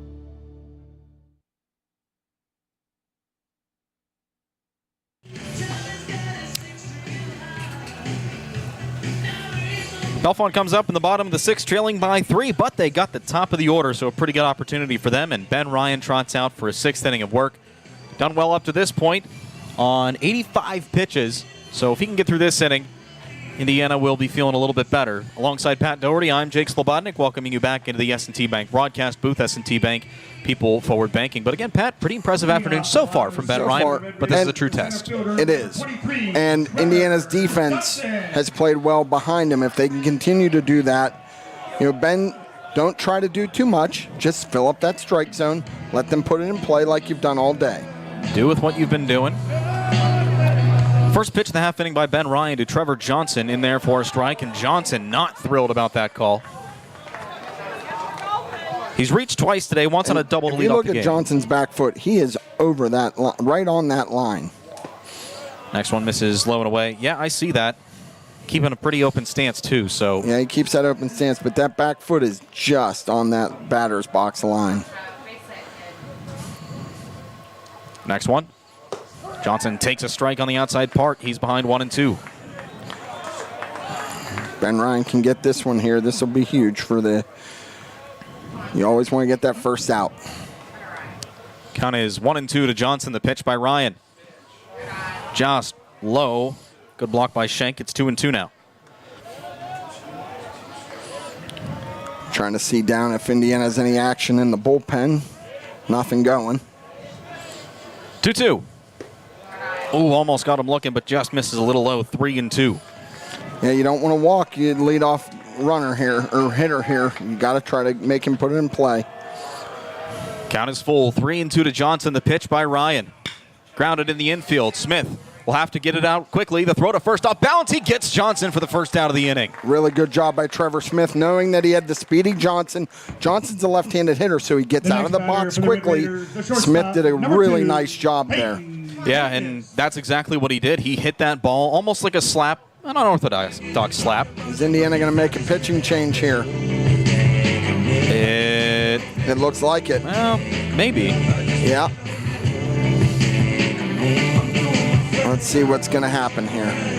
It looks like Sully Van Hoos will come in, and we'll tally up the numbers on Ben Ryan. Let's see. Collinger's going to go to the... Well, we'll take a break. We'll take a break. We'll analyze everything. We'll come back. Sully Van Hoos will come out to face the 2 and 3 batters when we return on an IRMC High School baseball afternoon on Renda Digital TV.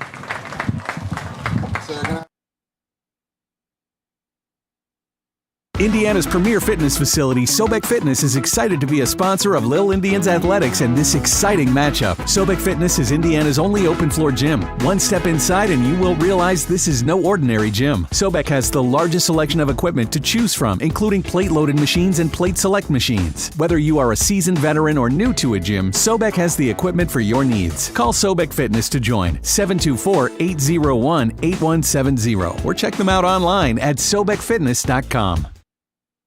We're the lifeblood of the community. It's so much more than just a job. So good patient care is providing top quality care, but also in a timely fashion. They don't need to go to Pittsburgh for that. They can stay right here in their backyard. So when a patient walks into your office, you receive them as your family member. A patient leaves my office feeling heard.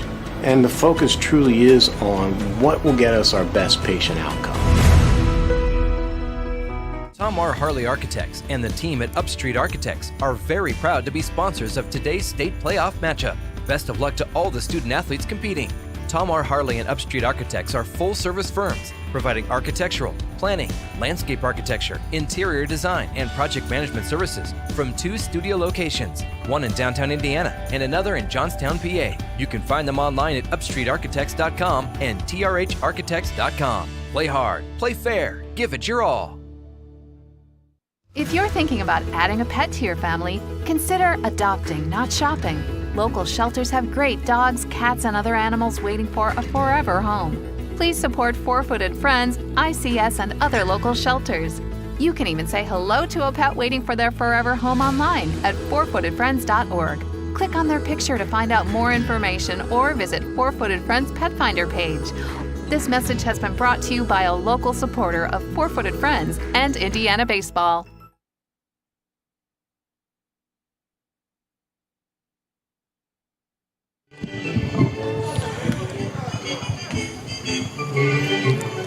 All right, Jake, so we got some defensive changes for the Indians. Sully Van Hoos is coming in, and Ben Ryan's going to go to third. Mark Collinger is going to go to right, and Charlie Manzi's over at first base. Now it looks like they're talking about the scorecard because they, Redinger was being DH'd for by Hunter Martin. So this doesn't erase the DH. Yeah. You're just putting a different body into the field because I don't believe they're married together, as they say in baseball terms. Shouldn't be. I mean, all season long we've seen that, just a straight substitution. Yeah. But while they sort this laundry out, let's take a look at the numbers for Van Hoos entering today. He's pitched in 11 games, the most by any pitcher this season for Indiana High. He's 0-2, but with a 1.50 ERA. Pretty unlucky, a few unlucky appearances. Looking to change that here today. He's got 25 strikeouts, only 6 walks, and opponents hitting just 202 against him. Van Hoos, a sophomore on this team. And that draws the line on Ben Ryan. 5 1/3 innings, 2 hits given up, 1 walk, 5 strikeouts, and no runs. So what a tremendous job by Ben Ryan to come into this situation. Really, when Indiana needed it most, Ben Ryan still stood up tall today, and really the senior delivered. You can't ask for much more than what Ben Ryan did for this team today. Did it on 91 pitches, and the question is why take him out? But it's that pitch count. You got to make sure that it stays relatively reasonable. And I mean, a D1 commit in Quinnipiac, you don't want to risk any further wear and tear on it. So well, and he's done his job. You can't really. Yeah, I mean, he's been through the order a couple times, and so now let's just see what this discussion's about. I got to believe it's about that DH rule because you are allowed to do that. It's just, let's see what it is. It seems like a pretty lighthearted conversation. I think Coach Petrov is maybe smiling a little bit. This is definitely a lot longer, and Yakety Sax playing here, and actually... Now they're going to go over and talk to Bellefonte's coach. You know, it's actually funny. They're playing Yakety Sax here. It's actually Boots Randolph's birthday. Remember, Josh and I were talking about that today, so a little bit of timely music. There you go. And a little bit of mood music as well. Yeah, they're going to talk to the head coach for Bellefonte, John Clark. A ton of assistants: Josh Brown, Drew Bryan, Adam Gearhart, and Rick Hall. Indiana led by Dan Petrov, assisted by Ben Hudock, Dennis Schultz, and Tyler Schenk. Although I will say, if that's about that role, I'm surprised this conversation is taking as long as it did. And now Pat's going to check in with his inside sources, see what's going on. For those of you that don't know, my wife Amy is the official team statistician for Indiana baseball and is down in the dugout. So hopefully we will see what that kerfluffle was all about, Jake. Kerfuffle. What? I got to throw it in every once in a while. So all right. Everything's ironed out. We're ready. Peyton Vankus digs in. He's now the pitcher for Bellefonte. Digs in against Sully Van Hoos, the first batter he'll face today. And the first pitch. Off speed in there for a strike. And, you know, Van Hoos is a little bit different of a look than Ben Ryan. He throws more off speed. He's only going to be at about 82 miles an hour with a fastball. Next one misses high. But then he does rely on his off-speed pitches, and, you know, he's only a sophomore, so.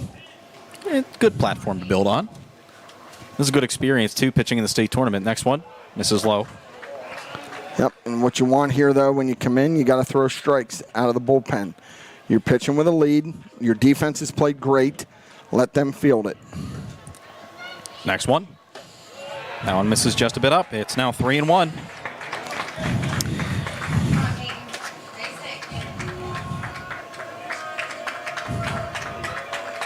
And now the 3-1 by Van Hoos. Misses up and in, ball 4. Yeah, and that's, you know, that can be a bugaboo. Now Braden Cormanic's coming up. There's one out now. Cormanic a little roughed out on the mound earlier today. Went 4 innings, allowed 6 hits and 3 runs, so looking for a little bit of redemption here at the plate, especially since he's 0 for 2 with a pair of groundouts today.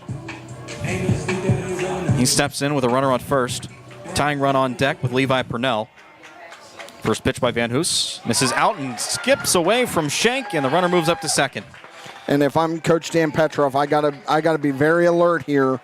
This has to be a very short leash. The sophomore, if he can't find this strike zone, you got to make a move quickly. Yeah, Schenk will go have a word with him, and Ryan Okapal is getting loose down in the Indiana bullpen. Because you really don't want to let this thing get into a situation where it's a one-run game. This is a bit of a plan for Coach Petrov coming into the game. Getting Van Hoos as the bridge between Ryan and Okapal, although he expected this to be a little bit earlier in the game, so. Yeah, I understand, and I get it. You have a game plan. You know, Ben was at 91 pitches. He was throwing really well. So let's see what happens. Runner moves up to second. 1-0 count to Cormanic. 1 out for the next pitch. In there for a strike. You just have to have something positive happen if you're Sully Van Hoos here. Even if it's just a simple ground out that moves the runner up, you need. That's fine with trade outs right now. Get outs. Cormanic with a 1-1 count. The pitch by Van Hoos. Just misses the outer corner. Yeah, and that's a tough one because, you know, we've seen that called a strike a couple times today, both ways. Just a little bit down. I don't think we've said it enough. This has been a pretty down-the-middle officiating crew today. Next one. Cormanic fouls it off, and now the count's even again, 2-2. And you like to see this from Van Hoos. He's battling. He's not going to give in.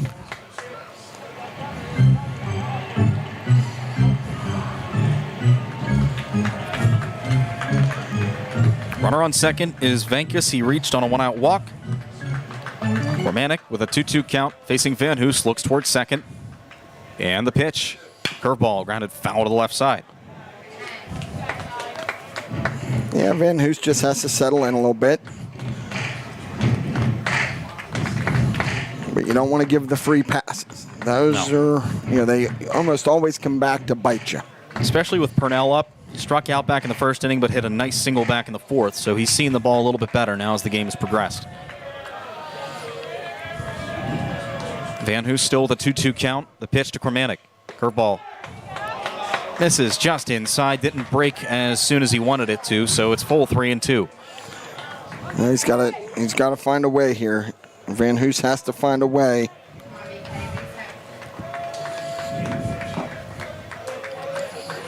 Smith holding on the runner at second, which is Vankis. The next offering, curveball. Oh, that just misses, ball 4, and now there's a force at first, second, and third. The tying run coming to the plate. That one awfully close, and Coach Petrov is going to go to Okapal. Yeah, I mean, you gave him an opportunity. 2 walks now. You really got to get. You can't let this go any further. The tying run's at the plate. And so let's see if he's going to make that move. And he will. Okapal will come out on the mound. We'll take a timeout. We'll give you the numbers on him when we return. 3-0 Indiana, but Bellefonte's threatening in the 6th on Renda Digital TV.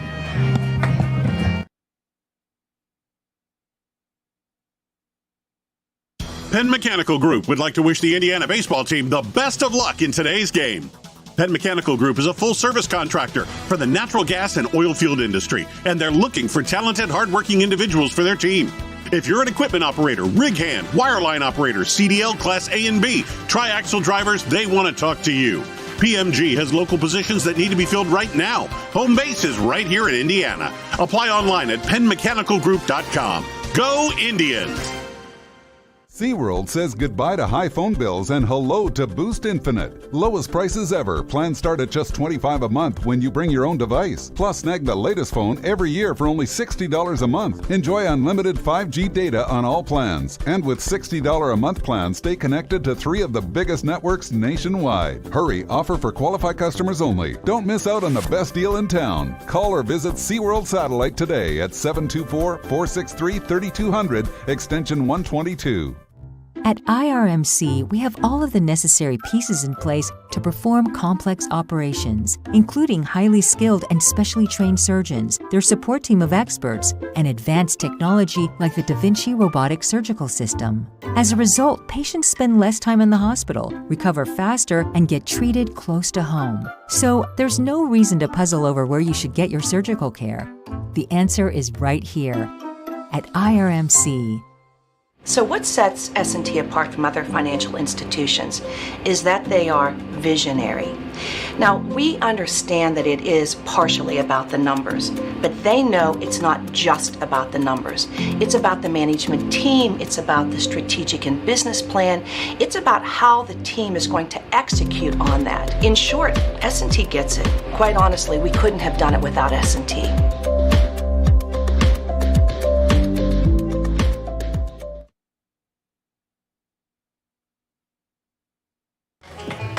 Ryan Okapal out to try and work out of this jam and help out Sully Van Hoos a little bit. 2 walks given up, couldn't get an out. And now there's runners at first and second. The tying run is up at the plate with Levi Purnell. Yeah, and this is Ryan Okapal has been very steady for the Little Indians this year on the mound. He had that great semifinal outing against Montour. So they really need him to show up right now. Okapal 5 innings in that outing, 4 strikeouts. Then entered in relief in the WPIAL championship game. First pitch to Purnell. Catches the outer corner for a strike.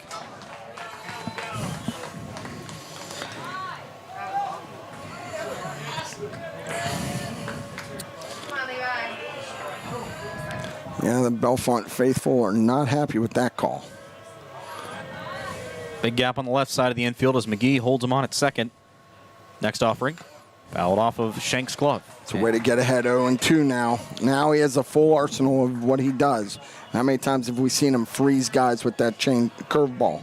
Okapal, this is his 10th outing of the year. He's 6-1 with a 2.62 ERA. Would imagine if he can keep things at bay and set down the next 2 batters, will be called upon to try and save it in the 7th. Opponent's hitting just a $159 against him. And Good timeout by Purnell to try and throw Okapal off his game. Yeah, a little gamesmanship, and that's what this is all about. Vankus, the runner at second. Cormanic, the runner at first. One away, that being a ground up by Trevor Johnson that led off the inning. Next offering. Sky to center field. Short toward shallow right center. And, a collision between two players, but Trevor Smith holds on to it for the second out. Wow, that was almost a disastrous play. Mark Collinger was in a full sprint. Yeah. And Trevor Smith was going back. And you could see Trevor calling him off, but Mark didn't hear him, didn't see him. Wow. Indiana is very, very fortunate right there.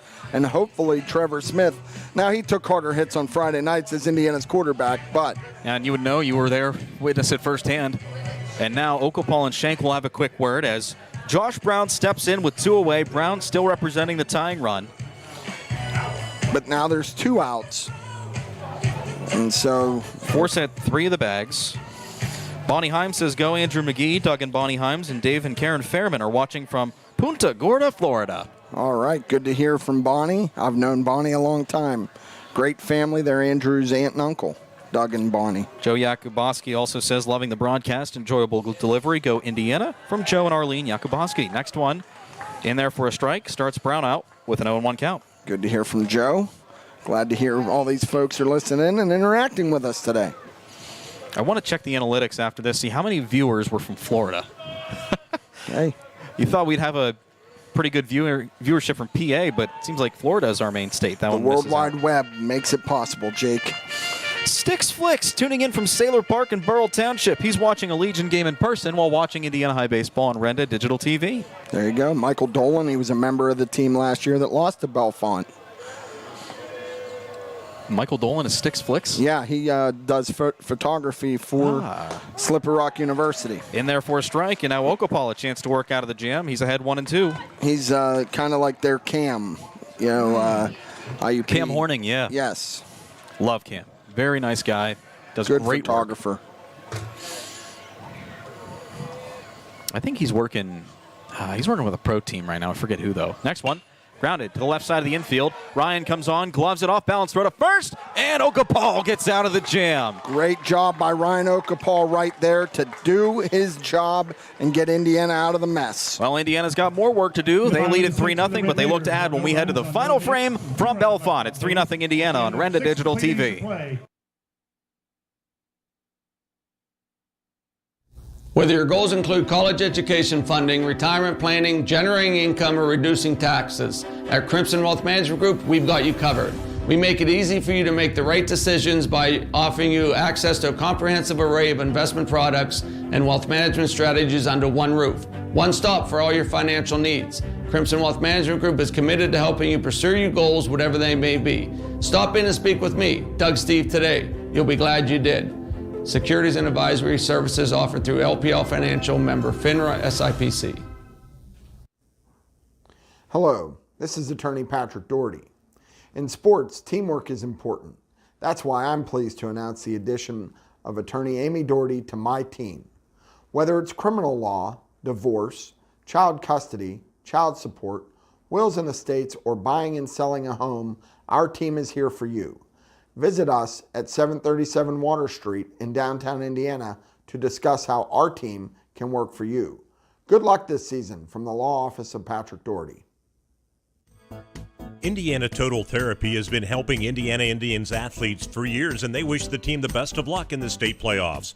ITT is a full-service outpatient rehab facility with services including physical, occupational, and speech therapy, athletic training, pediatric rehab, sports performance programs, and so much more. Indiana Total Therapy's 3 facilities are fully staffed and equipped to deliver optimal results. ITT, proud partners with the Indiana Area School District.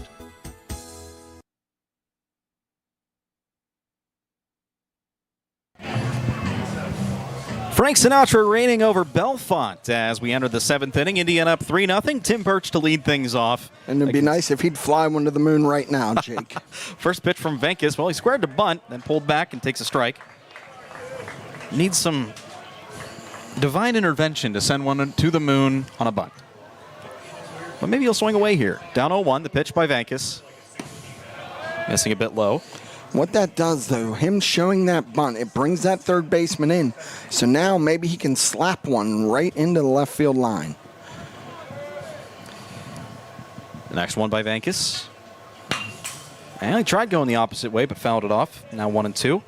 Say hello to Don Lancaster, Indiana Borough Council member, watching from Indiana, PA. I think I hear him cheering. Well, I guarantee he was cheering for the IUP team today. I think I heard that, too. Next one, Birch grounds it weakly to the right side, easily playable by the first baseman, Purnell. That's the first out of the inning. Now lineup flips over for Trevor Smith. A couple flyouts to center and grounded into a fielder's choice to end the second. So he's due for a hit. Yeah, he needs to get on top of the ball. He's been getting under it a little bit and just lofting it. If he can get on top of one and hit those line drives that we're used to seeing out of Trevor. First pitch, Smith grounds that one sharply on the first pitch he sees. That to Cormanic at short. Throw over beats him, and there's quickly 2 away. Yep, Vankis is... He's settled in so far. He entered back in the 5th inning, and since has pitched some quality baseball.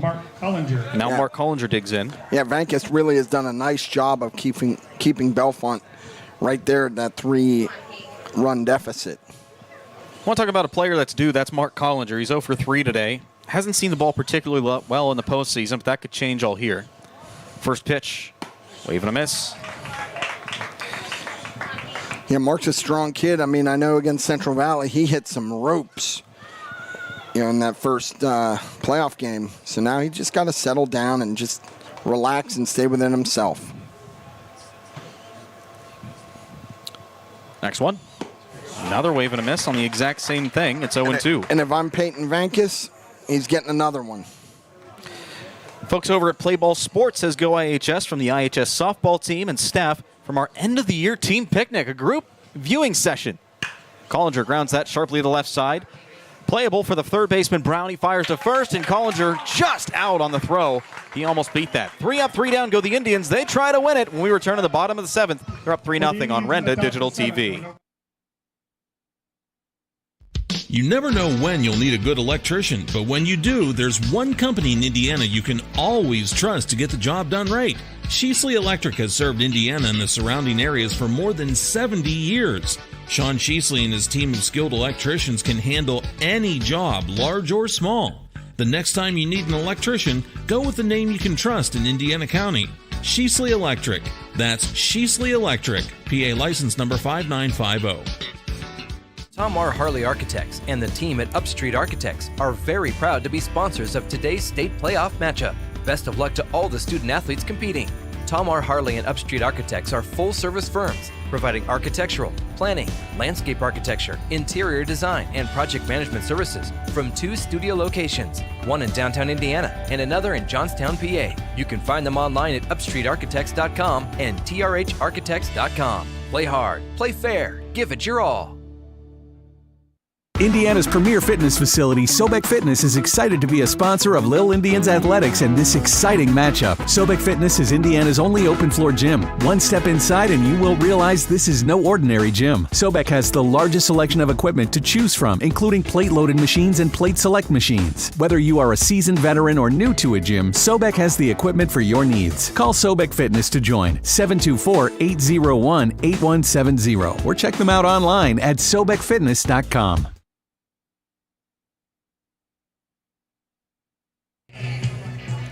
Here we go, Indiana with a 3-0 lead as we head to the bottom of the 7th. Ryan Okapal trying to shut the door on this one and earn a save, saving it for Ben Ryan. Alongside Pat Doherty, I'm Jake Slobodnik, welcoming you back into the S&T Bank broadcast booth. S&T Bank, people forward banking. John Smathers, our producer / cameraman today. Thank him for helping us bring this game to you. Indiana looking to advance to Thursday's quarterfinal matchup. Will either be East Pennsboro or Thomas Jefferson that they will face. Bellefonte, though, looking to mount a 4-run rally, try to win this one, or even a 3-run rally to tie it. Yeah, and, right now is where you want to work if you're Indiana. You don't want this lineup to flip. Ollie Thornburg digs in, and the first pitch he sees this half inning is fouled off to the right. Tara Dolan says, go Indiana, finish strong, you got this. Next one. Grounded sharply but foul to the left side, and now Okapal quickly ahead 0-2. I got a message that my brother Bob's finally tuned in. He had an appointment earlier, but now he's tuned in. Welcome, Bob. There's always room on the bandwagon. Bob, I just want to say I missed you on the way down. I love traveling with you and Pat in the same car. Count is 0-2 to Thornburg, who was 0 for 2 today with a ground out and a strikeout. The pitch. Wave and a miss. Strike 3, one away in the bottom of the 7th. Okapal really looks comfortable out there right now. He's able to mix his pitches. Designated hitter number 12, Jake. And now here comes Jake Corman. Right now it's all important. Just Indiana, just get outs. First pitch by Okapal to Corman, the DH. Catches the outer part for a strike. Corman 0 for 2 today, struck out last time up back in the 5th and grounded out to short back in the 2nd. Next one. This is just a bit up.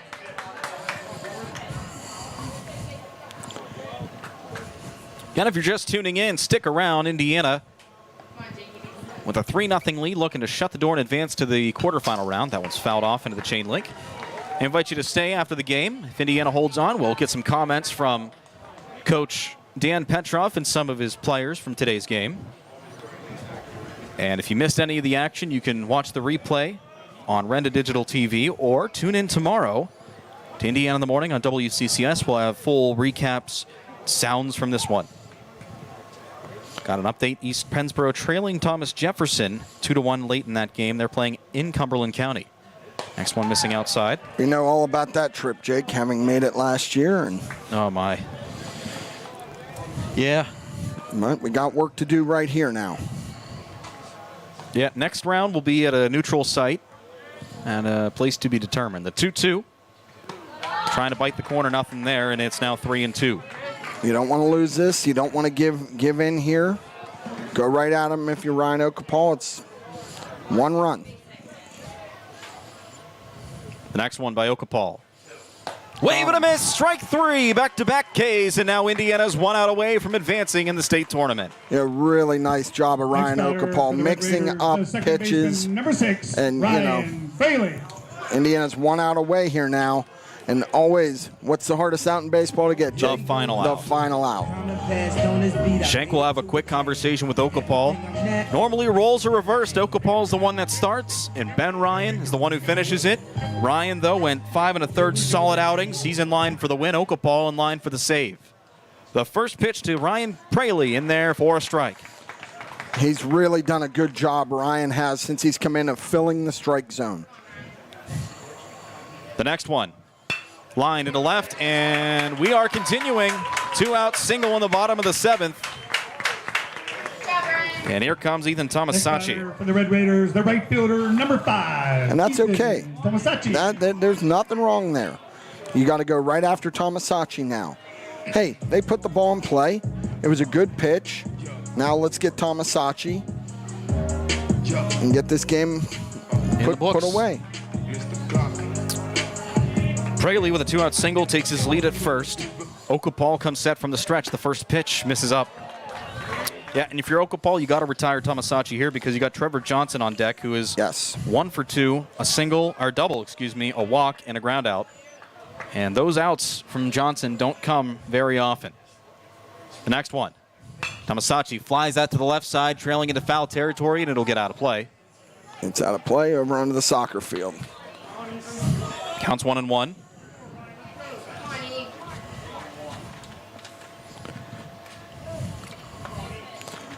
Ryan does a good job there of letting his fielders get set after making that long trek, trying to get that foul ball.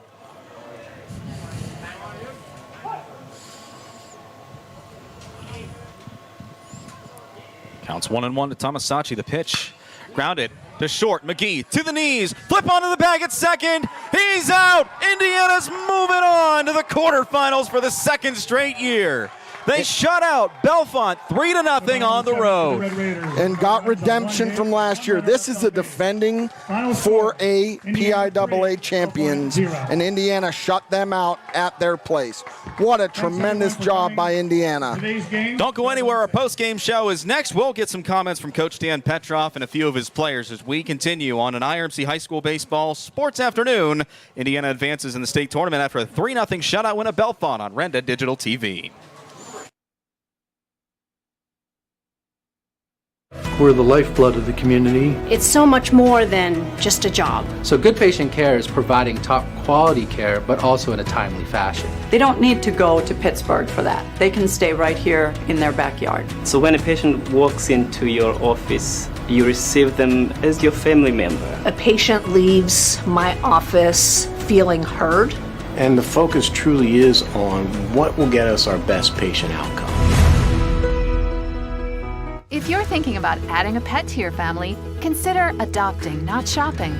Local shelters have great dogs, cats, and other animals waiting for a forever home. Please support Four-Footed Friends, ICS, and other local shelters. You can even say hello to a pet waiting for their forever home online at fourfootedfriends.org. Click on their picture to find out more information or visit Four-Footed Friends Pet Finder page. This message has been brought to you by a local supporter of Four-Footed Friends and Indiana Baseball. Penn Mechanical Group would like to wish the Indiana baseball team the best of luck in today's game. Penn Mechanical Group is a full-service contractor for the natural gas and oil field industry, and they're looking for talented, hardworking individuals for their team. If you're an equipment operator, rig hand, wireline operator, CDL Class A and B, triaxle drivers, they want to talk to you. PMG has local positions that need to be filled right now. Home base is right here in Indiana. Apply online at pennmechanicalgroup.com. Go Indians! So what sets S&T apart from other financial institutions is that they are visionary. Now, we understand that it is partially about the numbers, but they know it's not just about the numbers. It's about the management team, it's about the strategic and business plan, it's about how the team is going to execute on that. In short, S&T gets it. Quite honestly, we couldn't have done it without S&T.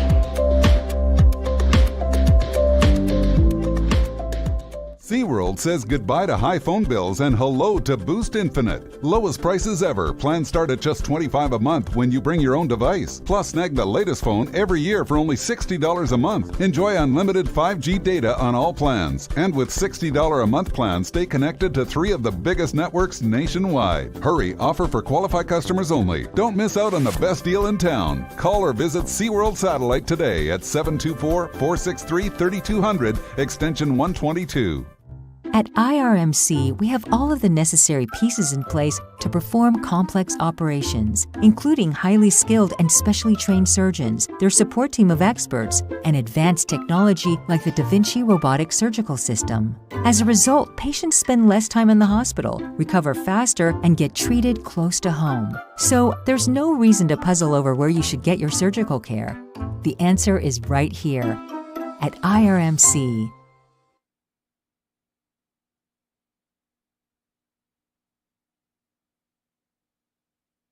Is victorious in the first round of the PIAA state playoffs by a score of 3-0. Let's go down below.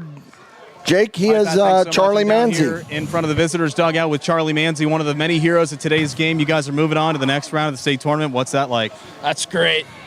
We were here last year. We're hoping to go further this year. Last year we lost we beat East Pennsboro first round, then lost to Bellefonte. Now it's the reverse roles. We just beat Bellefonte. We're looking to go beat East Penn now. Your 2-run home run really helped pad this lead for Indiana. It got you guys started and set up for a win here today. What was going through your mind as soon as you heard that bat hit the ball for your home run? I was just screaming in my head, get out ball. Yeah, no words, huh? No, I was just screaming, get out. Hey, I'll tell you what, you took over for Ben Ryan over at third base today. He pitched a terrific game, and you were able to watch most of it. From your point of view, what was it like seeing Ben Ryan absolutely shove out there? Oh, it was great. He's a great teammate, great person. Hardest work y'all have ever seen. And watching him come out and shove like that was awesome. No words can describe it. He pitched great.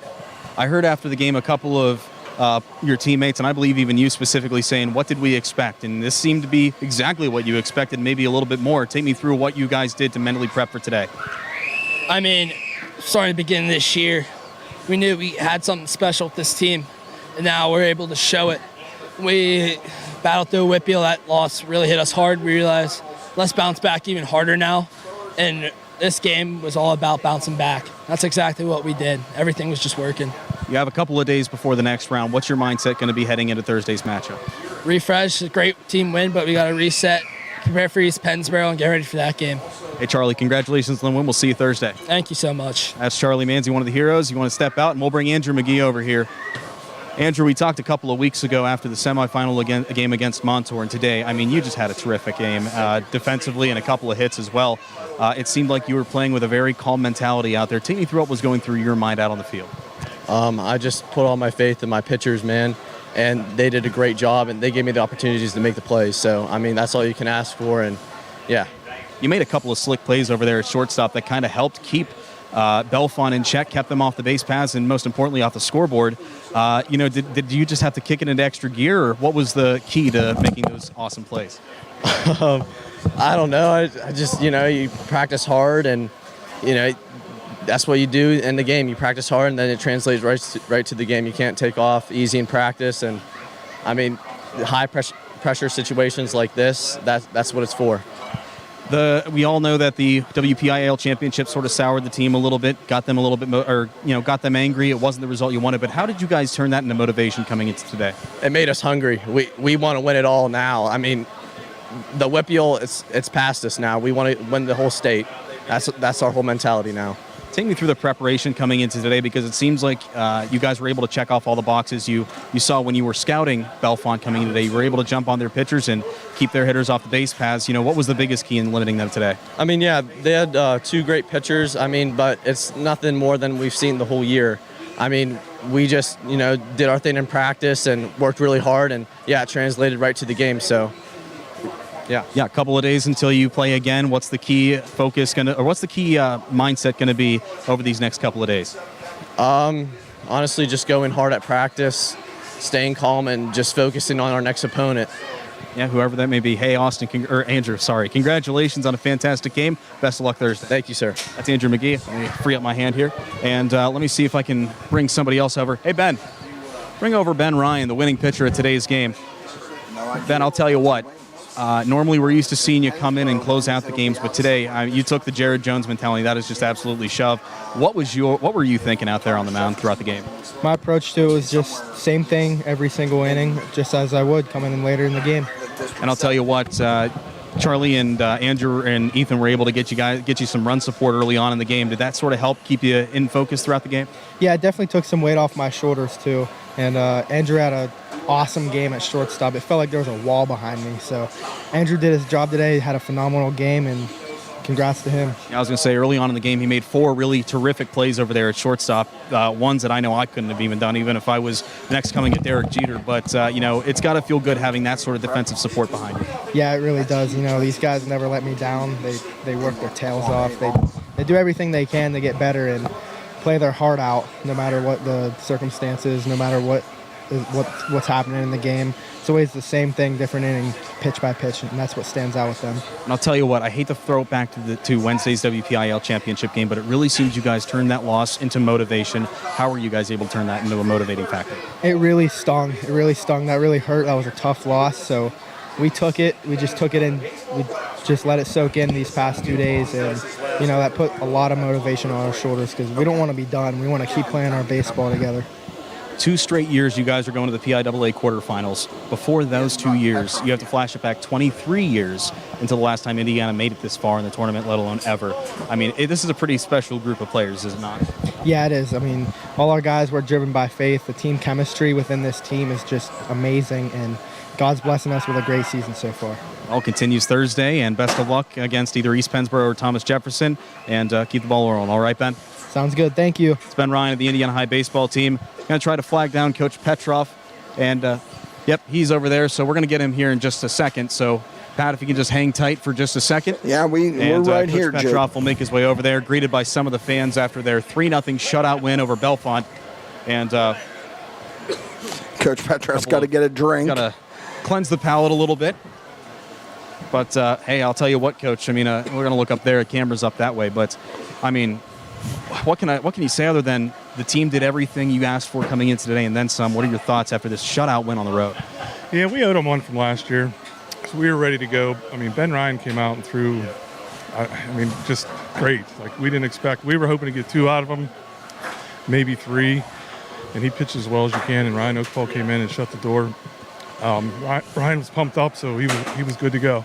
And the offense really helped pick up Ben early in the game. Charlie Manzi, a 2-run shot, and then Ethan Schenk with a sacrifice fly. You got 3 runs, but it was just enough to put you guys over the edge against Bellefonte. Yeah, these playoff games, no lead is safe. So every run you can get, they all matter. Every single one of them matter. Even if you're up 5-0, you need one more. Teams like them are not going to quit. They're a great program. They put a bunch of Division I kids through their program, and so they weren't going to give up. We were just excited to get the last out and have one more run than they did at the end of the game. We talked in our pregame conversation about Charlie Manzi, the step he's taken forward in the postseason, and now another home run today on a 2-hit performance. He's really starting to see the ball well.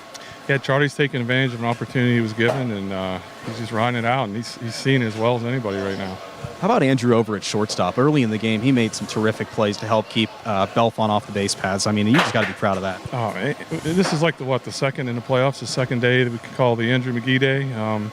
Against Montour, he came up with 5 RBIs. Today, he made at least 5 or 6 plays that they were big league plays. Like, if he doesn't make those, it might be a different game. It was just a great effort by Andrew.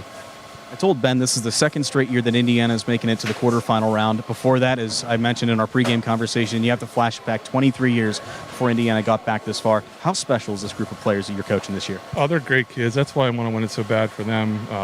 They work hard. They're great in the dugout. Even the kids that aren't getting in the game, they're positive, upbeat kids. They do anything we ask of them.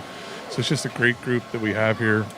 And we're getting to the point where we're not going to be underdogs anymore. We're here to stay. We got some kids coming up, and Indiana program's turned around. You got a couple of days before your next game. It'll be Thursday against Thomas Jefferson or East Pennsboro. But what's going to be the key mentality going into that game Thursday, no matter who you face? We don't care who we face. We're ready for anybody. We're a loose group. We're just going to have fun for a day here, get back to work.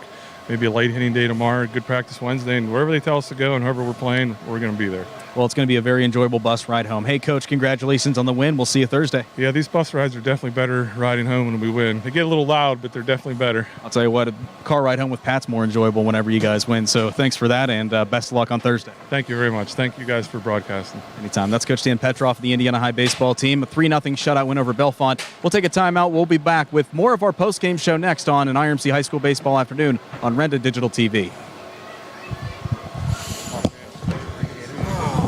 And I'm sure we'll be in touch about pregame interview probably Thursday, all right? Okay. Or Wednesday. Tom R. Harley Architects and the team at Upstreet Architects are very proud to be sponsors of today's state playoff matchup. Best of luck to all the student athletes competing. Tom R. Harley and Upstreet Architects are full-service firms providing architectural, planning, landscape architecture, interior design, and project management services from 2 studio locations, one in downtown Indiana and another in Johnstown, PA. You can find them online at upstreetarchitects.com and trharchitects.com. Play hard, play fair, give it your all.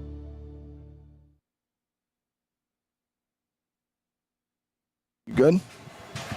Okay, so we lied. We're back here on field level at the post-game show. Almost forgot Ryan Oakpole, and we didn't want to leave him out because he did a terrific job saving this game for Ben Ryan here this afternoon. You entered in a tough spot late in the game, 2 runners aboard. How were you able to stay mentally focused? You just have to stay locked in through everything. You go through these situations your whole career, and you just kind of have to treat it as any other game.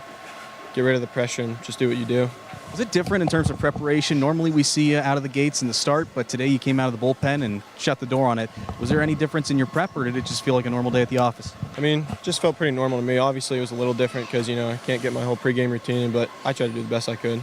You're holding the sledgehammer here, and I know, the information on it is very limited at this time, but it's a relic of how Indiana baseball operates. You do something good, you hold the sledgehammer of power, and you got to know a mighty grip on that. And really, you don't have that without a big win. So this really sets the tone for Thursday. What's it going to be like going into Thursday's game, no matter who you play? Yeah, I mean, we've seen East Pennsboro last year. We beat them. We just got to keep the same mentality, keep playing how we've been playing, and we're going to be all right. Hey, take a look around. All these supporters from Indiana, they made the hour and 40-minute trip. Dan Roan, I know he grew up here, but he made the trip as well. Do you feel like maybe the community's presence out here has helped you guys in a very positive light? Oh, yeah, it's the best. You know, we have all these fans out here. They always come and support us, people from our school, people from in the area. They want to see us play, and it's just a great feeling, you know, being able to play for them.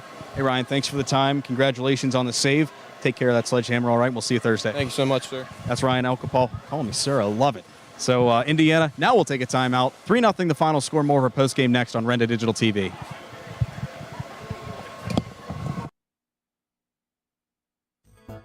Indiana Total Therapy has been helping Indiana Indians athletes for years, and they wish the team the best of luck in the state playoffs. ITT is a full-service outpatient rehab facility with services including physical, occupational, and speech therapy, athletic training, pediatric rehab, sports performance programs, and so much more. Indiana Total Therapy's 3 facilities are fully staffed and equipped to deliver optimal results.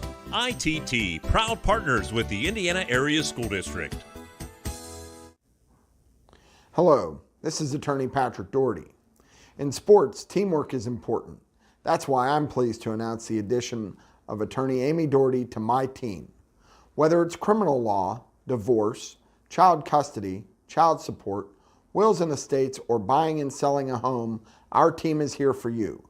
Visit us at 737 Water Street in downtown Indiana to discuss how our team can work for you. Good luck this season from the Law Office of Patrick Doherty. Whether your goals include college education funding, retirement planning, generating income, or reducing taxes, at Crimson Wealth Management Group, we've got you covered.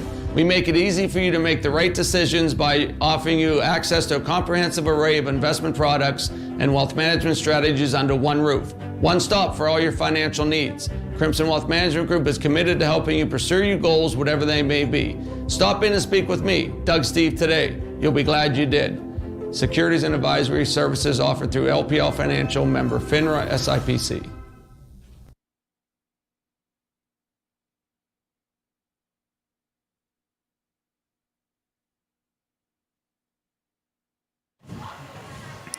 Welcome back to Bellefonte as Indiana advances to the next round of the PIAA state tournament with a 3-0 shutout win over Bellefonte. Alongside Pat Doherty, I'm Jake Slobodnik, welcoming you back into the S&T Bank broadcast booth. S&T Bank, People Forward Banking. So, Pat, I mean, initial thoughts. What can't you say about Indiana's performance today? They just played, they played with a fire lit underneath them. It all started with the pitching effort by Ben Ryan. Ben Ryan did such a tremendous job of just keeping them in this game early, keeping Bellefonte off the board. We talked in the pregame how effective and how potent Bellefonte's offense was. But to put up a goose egg between these pitchers today, what a tremendous outing, not only by Ben. I mean, that was just, nobody expected that from him. As Coach Petrov said, maybe 2, maybe 3 innings, and then go to your bullpen. And then, Ryan was able to come in with 2 men on. Ryan Okapal came in with 2 men on and got those 2 outs to really put any threat by Bellefonte down. Just a tremendous, and then we've talked about all year, what's their recipe? Good pitching, timely hitting. Mm-hmm. And they had timely hitting today. Charlie Manzi, the 2-run home run. Then they scored on the sac fly by Ethan Schenk. So there's your 3 runs right there.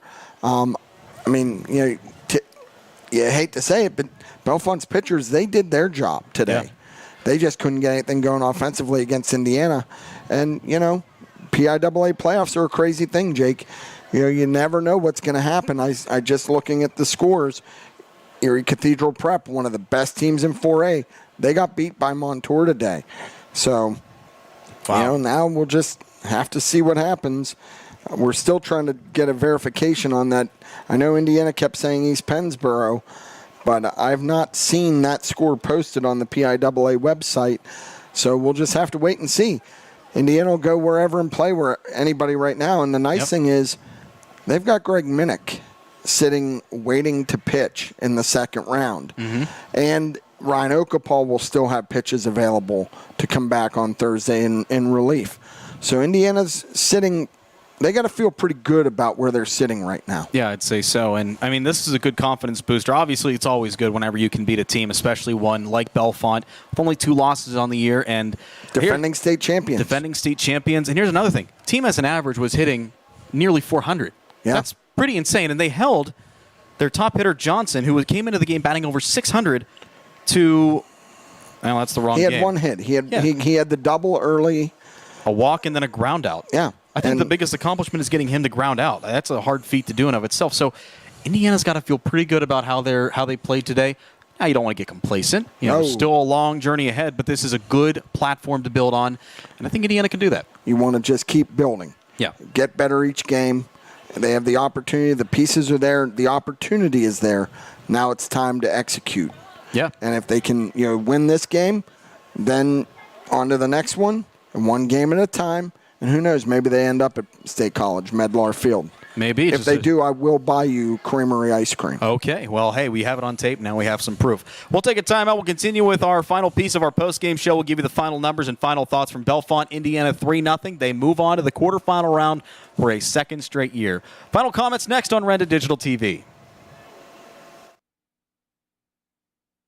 You never know when you'll need a good electrician, but when you do, there's one company in Indiana you can always trust to get the job done right. Sheasley Electric has served Indiana and the surrounding areas for more than 70 years. Sean Sheasley and his team of skilled electricians can handle any job, large or small. The next time you need an electrician, go with the name you can trust in Indiana County. Sheasley Electric. That's Sheasley Electric. PA license number 5950. Indiana Total Therapy has been helping Indiana Indians athletes for years, and they wish the team the best of luck in the state playoffs. ITT is a full-service outpatient rehab facility with services including physical, occupational, and speech therapy, athletic training, pediatric rehab, sports performance programs, and so much more. Indiana Total Therapy's 3 facilities are fully staffed and equipped to deliver optimal results. ITT, proud partners with the Indiana Area School District.